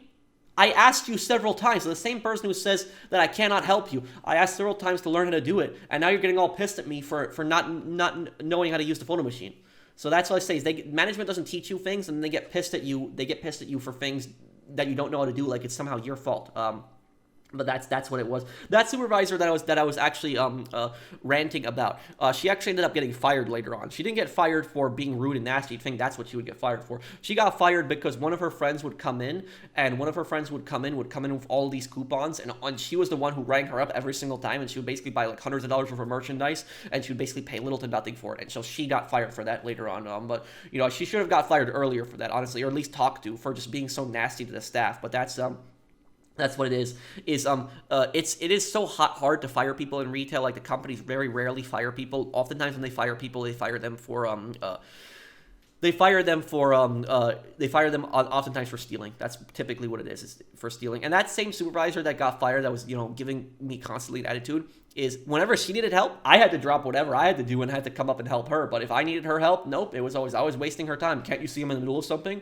And I thought it was ridiculous that we had a corporate meeting once with that same supervisor, and during the corporate meeting, she said that if you get called up for help, you drop whatever you're doing and you go and help the person. But she didn't do that. And she would just give you a complete attitude.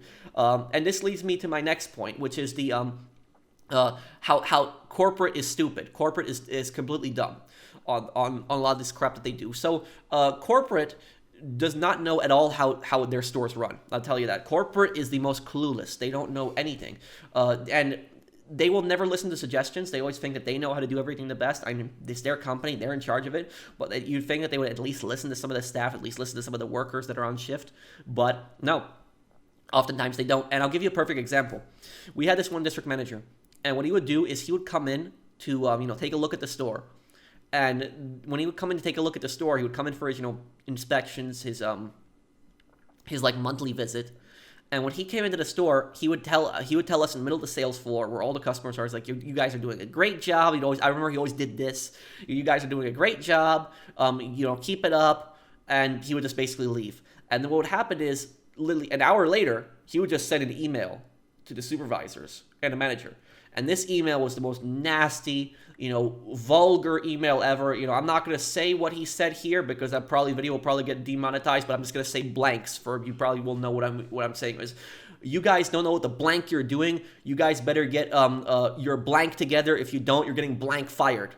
That's basically how the supervisor talked. That was it. It is kind of ironic that he threatened to fire people, but very rarely will people get fired for being lazy. I've never seen it happen, but that's basically how he did, how he talked to people. He would come in the store and be like, Mr. Goody Two Shoes, and then what he would do is when he would leave the store, he would send an email to the supervisor and the manager's most vulgar, disgusting message that I've seen. And that same supervisor was complaining to us, blaming us for a loss in sales. We had a meeting once, and the meetings were always held in the basement where it was a stock room. That district manager was giving us an attitude and saying, we're losing business to our competitors. You guys got to have better customer service. You guys got to better have that, stuff like that. And he didn't realize the reason that we were losing business was not because of good customer service. We had actually the best customer service in the area. The reason that we were actually losing business was because of prices. That was the reason. So we did not price match. That is the one thing that we did not do. So when the customers would come in with customers, the policy was so weird. It was so weird because customers would come in with like coupons that are like months old, and they would complain, "I want you to take my coupon, take my coupon." We would take the coupons. We would do these ridiculous returns where people would like use 90% of Crest white strips, and we'd still take the return and we'd give them their full refund back. But when it came to price matching, we wouldn't do that. That was against company policy. That's the stupidest thing. It's like you should not be taking those ridiculous returns with the Crest white strips, and you should not be taking coupons that are months old. But what you should be doing is you should be doing price matching, because any store that does not price match today in 2024 is basically asking for themselves to go out of business. Price matching is one of the ways that you stay in business, because people know that if your competitor has the same price, you will match it.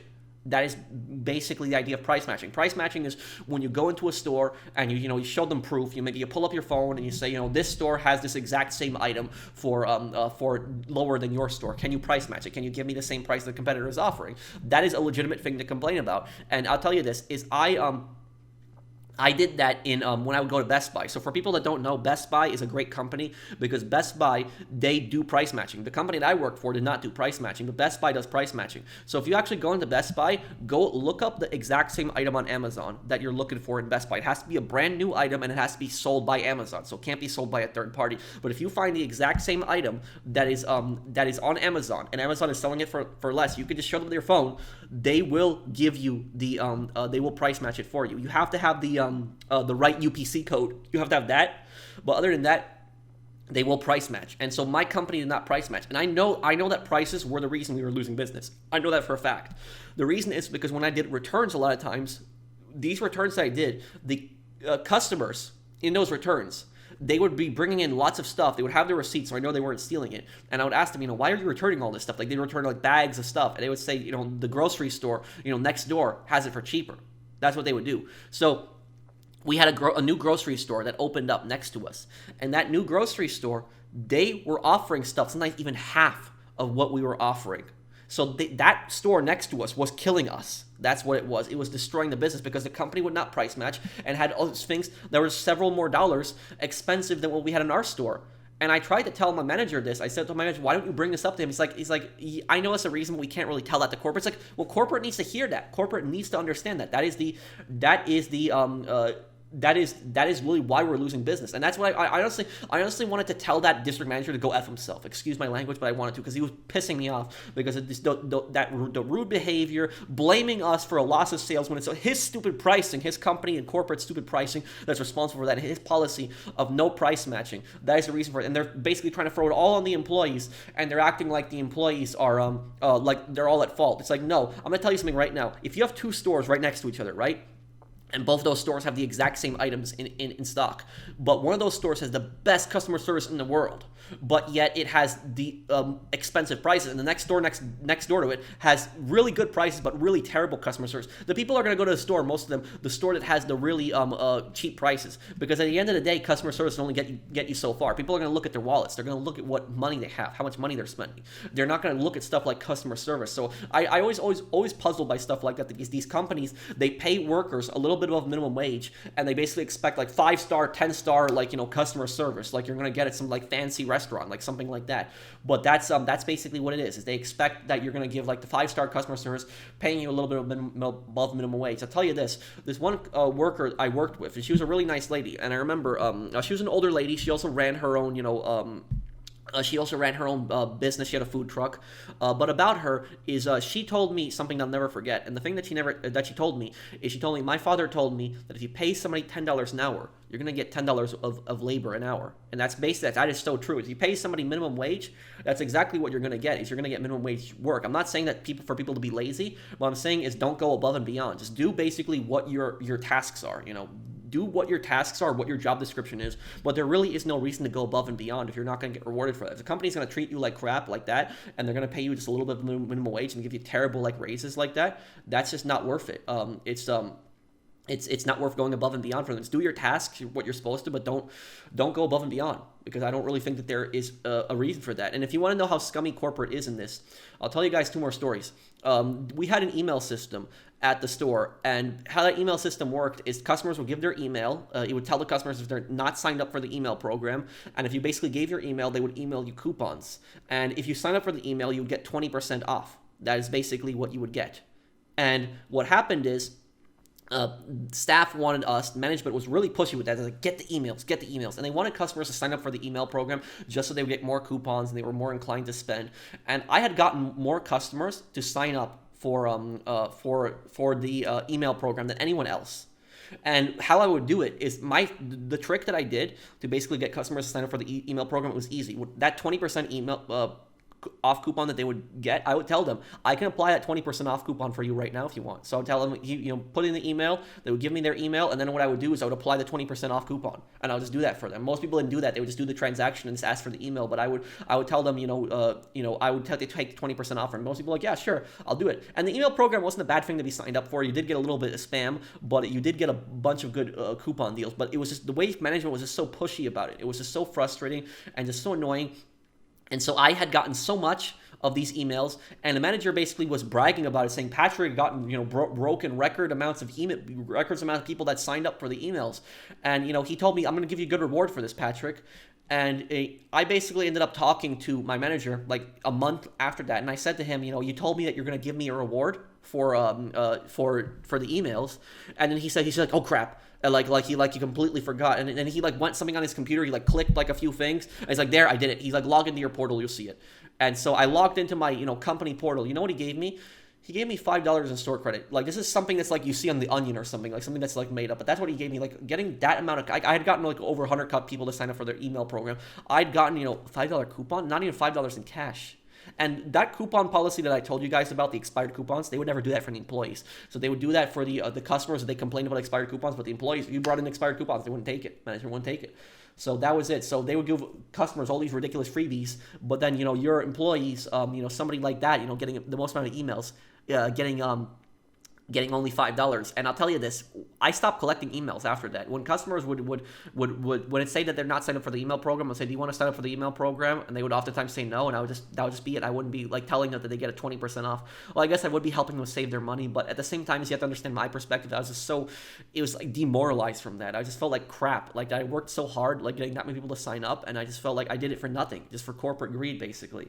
And so guess what happened when I stopped signing up for the emails? I had management, pound me. Management went after me, and they started saying, why are you not getting, why are you not, collecting emails? I said, well, customers don't want it. Well, you got to convince people and stuff like that. So they didn't write me up or anything like that, but they started, getting on my case for that. So they were like, $5 here, but then afterwards, when I stopped collecting them, they started getting on my case. It was annoying. And the other story I'll tell you about management here. This is probably the worst story that I'm going to tell here. This was my first manager that was a total scumbag. So the manager made a bunch of ridiculous promises that he said were that never came to happen. Like, for example, what the manager did is the manager had told us the store was going to go 24 hours. And when he told us that the store was going to go 24 hours, he said, we're going to hire a whole new team, and, we're going to have more people work. Everyone's going to be able to stock the shelves at night, organize the store at night. Because here's the thing. If you face the store, if you make the store, really nice, really good, even if you do something like that and you make everything organized perfect, next day somebody's going to ruin it. That's the many people that's walking in the store. So he told us, we're going to go 24 hours. It never happened. We never went 24 hours. And he ended up he was getting a job at another store. So he was just leaving all of a sudden. He wasn't going to tell us until the last week that he was working. Now, I'll tell you this about him. I remember one night I was working with this guy, and this is the exact same manager who told me that I suck. Remember when I told you that I couldn't come in on that one day when I was coming in all the other days? He told me that I suck. So I was working, and I remember with him, we were closing the store together. It was just me and him, and he calls me up when I'm at the register. He calls me up as a phone from the office. He calls me to the front. He tells me, he's like, Patrick, I need you to vacuum the front of the store. And so I got the vacuum, and I started vacuuming the store, and I was running back and forth to the register. Then you know what he tells me? He tells me, he's like, Patrick, I need you to face, the front aisles. Facing basically means you go down the aisles, and you just, organize everything. And some of the stuff is knocked over. There's there's one aisle that had like hundreds of shampoo bottles, and that was the worst one because they were always knocked over. There was always something out of place, and it was ridiculous trying to find the right places to put it. And then he calls me up again, and then he tells me I need you to do throwbacks. And throwbacks are basically stuff that people don't want. So they basically go up to the register and they're like, oh, I don't want it anymore. And basically we get like baskets of stuff that we're going to be basically putting back on the shelf afterwards. And I tell him like, how am I supposed to do all of that? He's like, you have to do it all before 10. So that's all those tasks. I couldn't do all that. Like I would have to get off the register. I would have to run to the vacuum for a little bit, try to face the aisles as I'm going down, vacuuming them at the same time, and also like going behind the register, getting the throwbacks and like trying to put it back, and I'm running back and forth, doing all these tasks at once, like 4 things for just one guy to do. Just constantly, I just felt so overwhelmed. I was literally about to like have a breakdown. I was about to have like a mental breakdown with that, just doing all that stuff, and he's nowhere to be seen. He's just sitting in his office, and the guy had a lumber business too. So he ran his lumber business on his phone all the time, and he didn't care most of the time about his management position. He didn't take it seriously, but he went after everyone else. He treated everyone else like complete crap. It was just treated everyone like complete garbage. And what ends up happening is 10 p.m. rolls around, the manager comes downstairs, and he says, Patrick, because you didn't finish your job, you can't leave now until you get everything done. And do you know what the guy does? The guy leaves. He leaves. He leaves me at the store by myself right there. I was only at the store by myself for maybe a few minutes, because we had a truck night that were coming in. So the truck people were coming in. So they were doing an overnight truck that night. This was before I started working on the truck nights. So I was still new at the job. But anyways, the truck people were coming in, and there was the assistant manager and a few of the other workers. Now the other workers weren't really paying attention to me, and I was actually going down the aisle. I just finished vacuuming, and I was just trying to do all the throwbacks, trying to organize everything like that. And the assistant manager bumps into me, and it's already like 11:30, like close to midnight. She's like, "What are you doing here still?" And I said, "The manager said I can't leave until I finish everything." And she's like, "Just go home." And so I went home. Manager didn't go after me for that. He didn't criticize me anything for stuff like that. But then, I worked really hard for this manager, and I busted my ass off, excuse my language, for this guy. And for this guy just to treat me like crap. And I have way more horror stories with this guy. This manager was just such a scumbag. Nobody liked him. I talked to all my coworkers, by the way, and none of them liked this guy. I don't remember one person, even the coworkers that were really scummy, even they didn't like him. So there was not one person that I remember that actually liked this manager. But going back to this, I worked my ass off for this guy. I worked so hard for this guy. And remember that it was his second to last day. This is something I've never forgotten, and I'll never forgive him for this. This is like something that hurt me so badly. And this story that I'm about to tell you guys, this hurt my mental health more than anything else that I've encountered in the 6 years of working there. And this happened after a year and a half of working there. So for a year and a half, I had that really scummy manager. The rest of the time, I had a more honest, good manager. But the second manager tried his best, but his hands were tied oftentimes by corporate. But this guy, the first guy, was just a complete scumbag and didn't even make an attempt to help you. Now, it was his second to last day. The next day, it was being his final day. And I was trying to talk to him that day. And the reason I was trying to talk to him is because I wanted to ask him for a raise. I wanted a raise because he knew how hard I worked for him. He knew that whenever somebody did not show up to work, I would come in, I would cover the shift. I would work hard for him. I would get those tasks done. I would do all that stuff for him. But he, at that same day, he's rushing to get out of the store. I can't talk right now. And I say to him, and I just blurt it out. I say to him, can I have a raise? And he just looks at me like this. And he just says to me, Patrick, come in early tomorrow and we'll talk about it, okay? And I was trying to explain to him. I said, listen, I know that you're leaving. I know you're going to another store, but you know how hard I worked for you. The new manager is not going to know how hard I worked for you. So for, the time that we spent together, can you please put in a good word for me? Can you talk to corporate? Can you try to get me a raise, something before you go? Come in early tomorrow. I came in early the next day, and I'll never forget what happened. I never will. Guess what happened? He never came into work. He called out. His final day of work, he never showed up to work. Didn't show up to work, so told me to come in. He basically, ghosted me, which is what it is. Did not reply to any texts, calls, nothing. And the thing is, though, is that I'll never forget this. Is the supervisor who was working that day? He's a good friend of mine. He's actually still a good friend of mine. We don't really hang out, but we talk to each other. He was actually the one who invited me to his wedding. So him and his wife now, they were both supervisors. They were both great people. They invited me to their wedding. So the supervisor was a good friend of mine. He was saw that I was in a terrible state that day. He was just he saw that I was really, really bad. And he remembered basically what had happened with me talking to the manager, but he wasn't aware of the manager basically ghosted me. And he says to me, Patrick, what's wrong? And I say to him, manager told me that he would talk to me about a raise, did not come in on his final day, did not attempt to contact me at all, nothing. I feel basically used. I feel this guy took advantage of me, and I'm honestly about to cry right now. I am, because it's that experience. I worked so hard for this guy, I did, and to just get treated like that, all that stuff that I did, it's just. I will never forgive him for that. That manager, I'll never forgive him for what he did for that. If I honestly saw him right now, I would tell him to go F himself. That scumbag manager. I don't really curse a lot, but I would be dropping F-bombs like crazy if I saw him again. Because the fact that I helped him out so much, and he did that to me. So my supervisor, who's my friend, overhears this. And he says, let me try to call him. Let me try to call him. And I said, I appreciate it, but don't bother. You don't have to do that. And you know what he does? He ends up actually calling the manager. He did it, even though I told him, don't bother. He tried to. And that's what I say is when people say that your coworkers are not your friends, I disagree with that. I would say that some coworkers are your friends, because this guy was a true friend. He was. He saw that I was upset. He saw the manager scam me. He didn't like that manager also, and he got pissed the manager did that to me. And he tried to contact the manager. He tried to call him. Manager did not answer his phone either. So what he did was he called the assistant manager, and he asked the assistant manager, because the assistant manager was friends with that manager, and they were both going to that exact same store. And the assistant manager answered, and he said, listen, manager said that he talked to Patrick today about a raise. He didn't come in. He's not answering his text. He's not answering his phone. What's going on exactly? And you know what the assistant manager says? Assistant manager says, you got to take it up with the new manager. And that was basically it. That was the last interaction that I ever heard of that assistant manager and that manager. But he tried, and that's what I'll say is he did right by me, and if you watch this video, you've been a good friend to me, and thank you for that.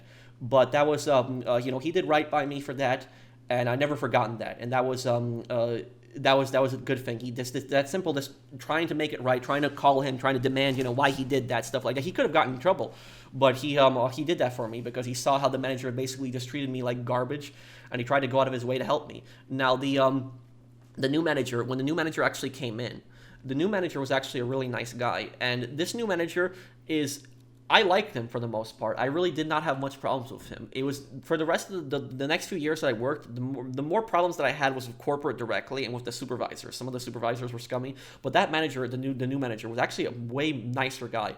And I explained to him. I basically told him about what had happened, about how the manager basically scammed me. I explained the entire situation to him, and he actually took me seriously. And he was actually a bit upset that the manager did that to me. He barely knew me, but yet he was a bit upset about that. The manager did it, and also other people who verified what I had said. So what that manager did was he got me a raise. He did. He actually got me one. Now, he couldn't go through the proper, regular channels to get me a raise. There's no way to just randomly get somebody a raise when it's not their yearly review. But you know what he did to get me a raise is this guy was smart. This manager was smart. What he did, I'm sorry for my camera shaking, my table. I just hit my table a little bit there. But what this manager did to get me that raise is he went and got me a promotion, not to supervisor, because like I said, it's that supervisor a scam. He got me instead of promotion to pharmacy cashier. And we had a pharmacy department also. But here's the thing, I didn't have to work in pharmacy cashier, and corporate didn't know that. So he could have gotten in trouble for what he did. But he basically had promoted me to pharmacy cashier, so my job title was, that pharmacy cashier. The pharmacy cashiers actually earned more than the store cashiers did, because the pharmacy cashiers had a little bit more knowledge about medicine and like stuff. I know they weren't like doctors, but they had to fill up. They were responsible for like giving prescriptions and stuff like that. So they basically got paid a little bit more. And he had basically gotten me that title, and that was and I didn't have to work, and I never worked one day in pharmacy. The next few years, I did not work one day in pharmacy. So he got me that raise. I was on my papers, it said I was working in pharmacy, but he did right by me. He did not have to do that. He could have gotten in trouble, but he did right by me. So this is what I say is that when people say that you have no friends in work, your coworkers are not your friends, it's not true. It's some people are your friends. So there are people that will go out of your way and help you, if you need it. But also make sure you return the favor. If those people need help, make sure you do the same favor and you help them out. And yeah, that's that scummy thing with that manager, that first manager was talking about. But yeah, but my store, most of the people that work there don't work there anymore. And that good manager that I had, he doesn't work there anymore either. He's moved on also. He's moved on to a different place. I think he works at a different store now, at a completely different company. But last thing I heard, that company that he worked at, and the other one, is a way better company and treats their employees way better. The last thing that I wanted to mention here is probably one thing that I should have talked about earlier, but I'll leave it off for the end, is self-checkouts. Self-checkouts, this is something that I really not have had much experience with, because when I actually left, that's right when they were coming in, like in 2019, but like now years later, they're common, they're basically everywhere, all over the place. Now, about the self-checkouts is I personally hate the self-checkouts. I don't like them. The only time self-checkouts are useful is if you have like a few items. That's the only time they're useful. But if you have like a lot of stuff, it's always better going to a cashier or rather interacting with a person. The reason I hate self-checkouts is because with self-checkouts is you have to watch out for everything that you bag, and you have to be very careful with everything that you bag. If you make one mistake bagging something, if you bag something that you thought you scanned but you didn't scan, you're going to get in trouble for that. And that's the law. The law is going to come right after you for that. So you can't say, oh, I made a mistake. I made an accident. They're going to go after you. That's why if I have to use a self-checkout, I hate using them, because that's one thing I hate about Walmart is like, near my apartment.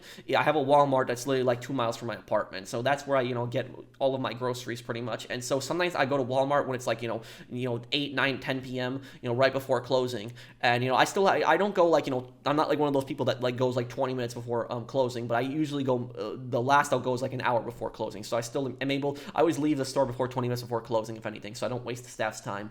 But anyways, what I hate about Walmart personally is that later in the afternoon, there's no cashiers working, none. And it's just all just self-checkouts. And when I'm getting groceries when I buy groceries to fill up my fridge for basically a month. So I make like one giant trip and just buy like an entire cart full of groceries, like that entire Walmart cart. I just fill it up from top to bottom. It's just so much stuff. And that I hate going to self-checkout, because then I have to scan everything and I have to double check everything, and I'm like spending like half an hour up there. Like I said, if you miss one thing on there, then you're basically liable for that. That's what's so scary. Is if you're being rung up by a cashier and a cashier makes a mistake, if a cashier makes a mistake and they actually they don't scan an item, you're not going to get in trouble for that. It would be better to go to the store and say, this wasn't scanned, but you're not going to get in trouble for that, typically in most places, because of the cashier who made the mistake. You didn't make the mistake. But when you're at when you are at a self-checkout, if you make one mistake, my mom is terrified using self-checkouts for that reason, because she's scared she's going to make a mistake. She doesn't know how to use those machines too well, and so I don't blame her. I'm also terrified of them as well. I think that that's like stupid. And theft has increased way more in these companies being so cheap.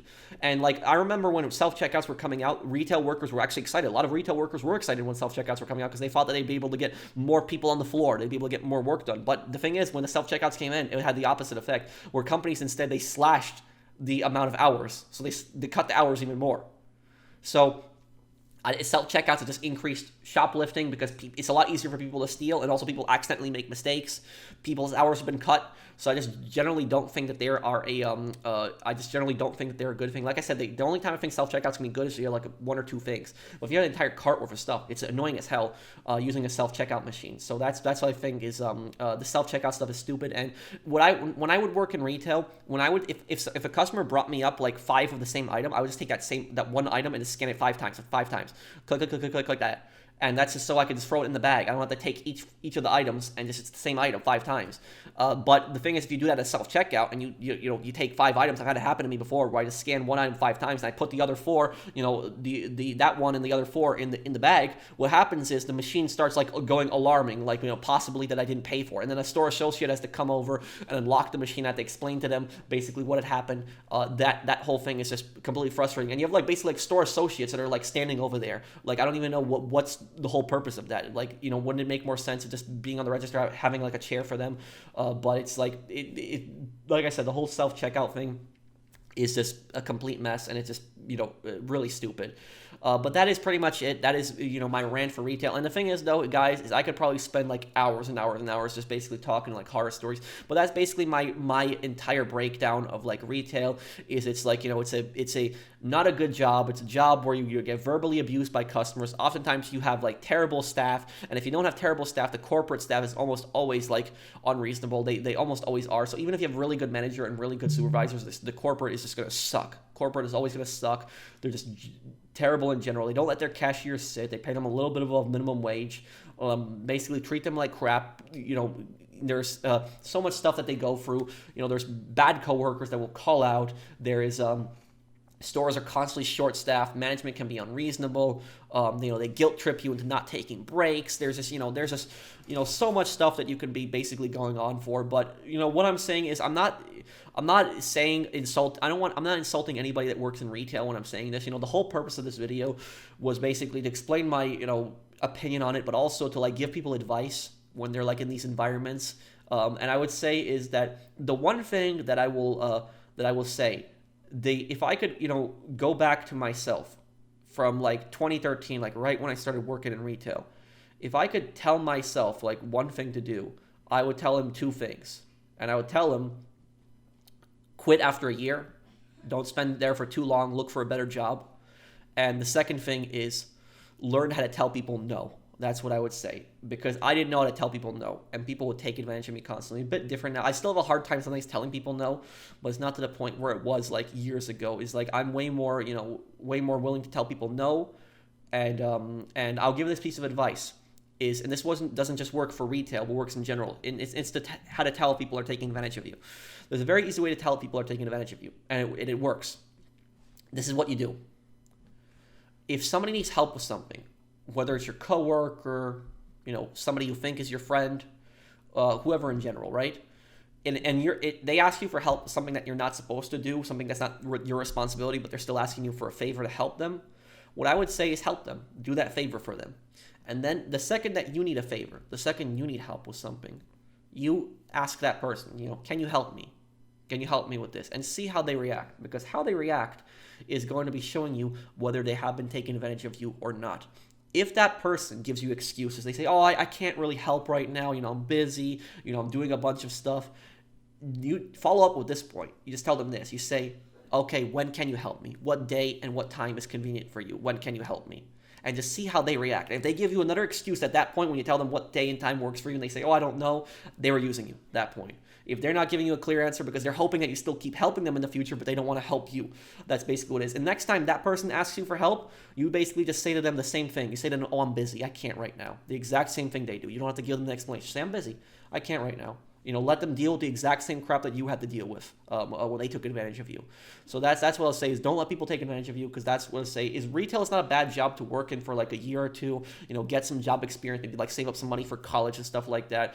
But there's also better options to take. You don't even have to work in retail as like a first starter job. I mean, you know what I should have done? I should have just done DoorDash and Uber Eats. That's what I would have done, because even if I made less money with DoorDash and Uber Eats, I would have preferred doing that, driving around, at least seeing like different neighborhoods, have a different experience every time, and listening to some music, and delivering food. That's it. I probably would not have wanted to be an Uber driver. I probably would not want to deal with customers directly, but I would have probably just delivered the food. That's probably what I would have done, because that I would have honestly preferred that over like I know you don't make that much money from it, but I honestly would have preferred doing that than like busting my ass off in retail for people that don't appreciate me. I would have rather at least be able to choose my hours. So that's what I would say is if you have an option, if you're like dealing with like a really toxic work environment, check out like Uber Eats or DoorDash. I know these companies aren't the most profitable, but but it is something that you can at least make some money on the side, and you can choose, whenever you want to do it. That's what I'll say about it. But that's ultimately it. Is let me know your retail horror stories, and if there is anything that you want me to give you advice in when it comes to like working in retail or like anything specific, if you have any specific questions on this, I will be looking at the comment section on this, so I will try to answer as many questions as I can. But thank you guys for watching, and thank you guys for your support, because your support, you guys have helped me out so much. Is this YouTube channel, I never imagined, when I started working in 2013, I never imagined that in 2024, 11 years later, I would have this YouTube channel with over 1 million subscribers. You guys have helped me get out of that toxic work environment, so I don't have to deal with that. I don't have to destroy my mental health for some job that's paying me a little bit of a minimum wage, and for, scummy supervisors that you deal with in a ridiculous company that does not have your back and just treats you like absolute garbage. But thank you guys. It does mean a lot to me, and I want to thank everybody from the bottom of my heart. You guys mean a lot to me, and thank you everyone so much for your help. I hope that you guys did enjoy this video. I'm sorry for talking for nearly 2 hours, but there was just a lot of stuff that I had to get off my chest with that. So I hope that you guys did find this video helpful. I hope you didn't find it too boring. Well, thank you guys for watching. I will see you guys on the next one. Take care, everyone. Have a wonderful day, guys.